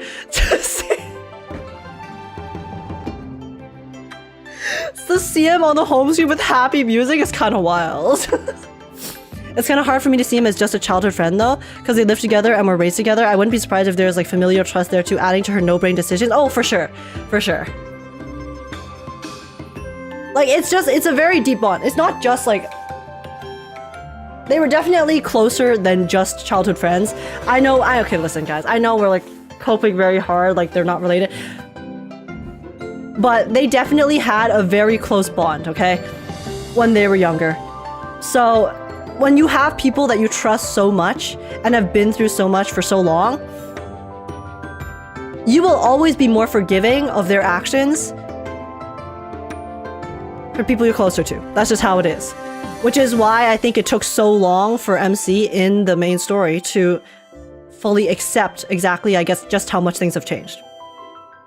Since you have some free time, we can revisit the plans we put on the back burner. Yeah, fun fact, if you want to do his story in chronological order, it's Endless Summer. Card happens directly after the main story, even before the myth. Oh, really? We only completed half of it, okay. Remember? I will keep that in mind. Thanks for the info. This game has more fan service than Snowbreak or Brown Dust 2? No, not even close. Nope. Snowbreak and Brown Dust 2 are uncompetable. It's not even the same contest. It's not even close. There's definitely a lot of fan service in this game. But guys, if you've ever seen a single piece of media or content from Brown Dust 2 or Snowbreak, you can't even compare. They blow this game out of the water in terms of fan service.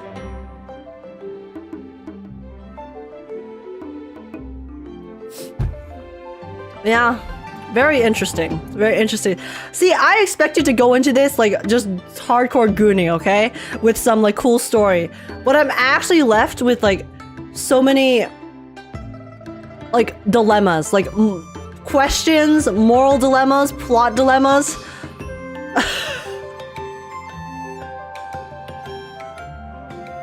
Like, I want to know more. I actually need the next story now because I just want to know like what happens. So yeah, I guess I'll have to go digging in the cards for some lore. Lads, fan service is tame, let's be real. Yeah. Like, it's like kind of raunchy, but in a different way. I think like Lads fan service is a bit more fan servicey in a sensual nature. Versus Brown Dust 2 and Snowbreak, where that is definitely Since a much you have more some free time, we can revisit the plans we in put your on the back face burner. kind of For example, we still have that model we were working on. sexual nature, you know? We only completed You half know? of it, remember? Like the way they do fan service here is okay, sure. We have the shirt, you have the shirtless skins and stuff. Okay, fine. But like for the cards and stuff, it's like they're not like explicit, you know? They're not that explicit. They're just very they have heavy implications, and then they do the implications like quite well. Yeah, no. Came from the goons, stayed for the angst. Yeah, I'm so conflicted right now, guys. Holy shit! I spent 3 hours playing Lads, guys. That was a 1 hour story, by the way. The run through of this story was supposed to be 1 hour. Holy crap. Okay, you know what we need to do, guys? That was one hell of a gooning session. It stopped being a gooning session after a certain point, honestly. At the end. That was wild. It's definitely very fan servicey in the parasocial aspect. Oh no, yeah. In the parasocial aspect and in like some of the cards. But it's not as explicit in the fan service. Is I guess what I was trying to say. 200% yap tax this time, literally. We still have that model we were working on. We only completed half of it, remember? Yeah, the yap tax was very strong in this one. I cannot lie. Okay, guys. Yeah, I will ponder. I will ponder what went down here.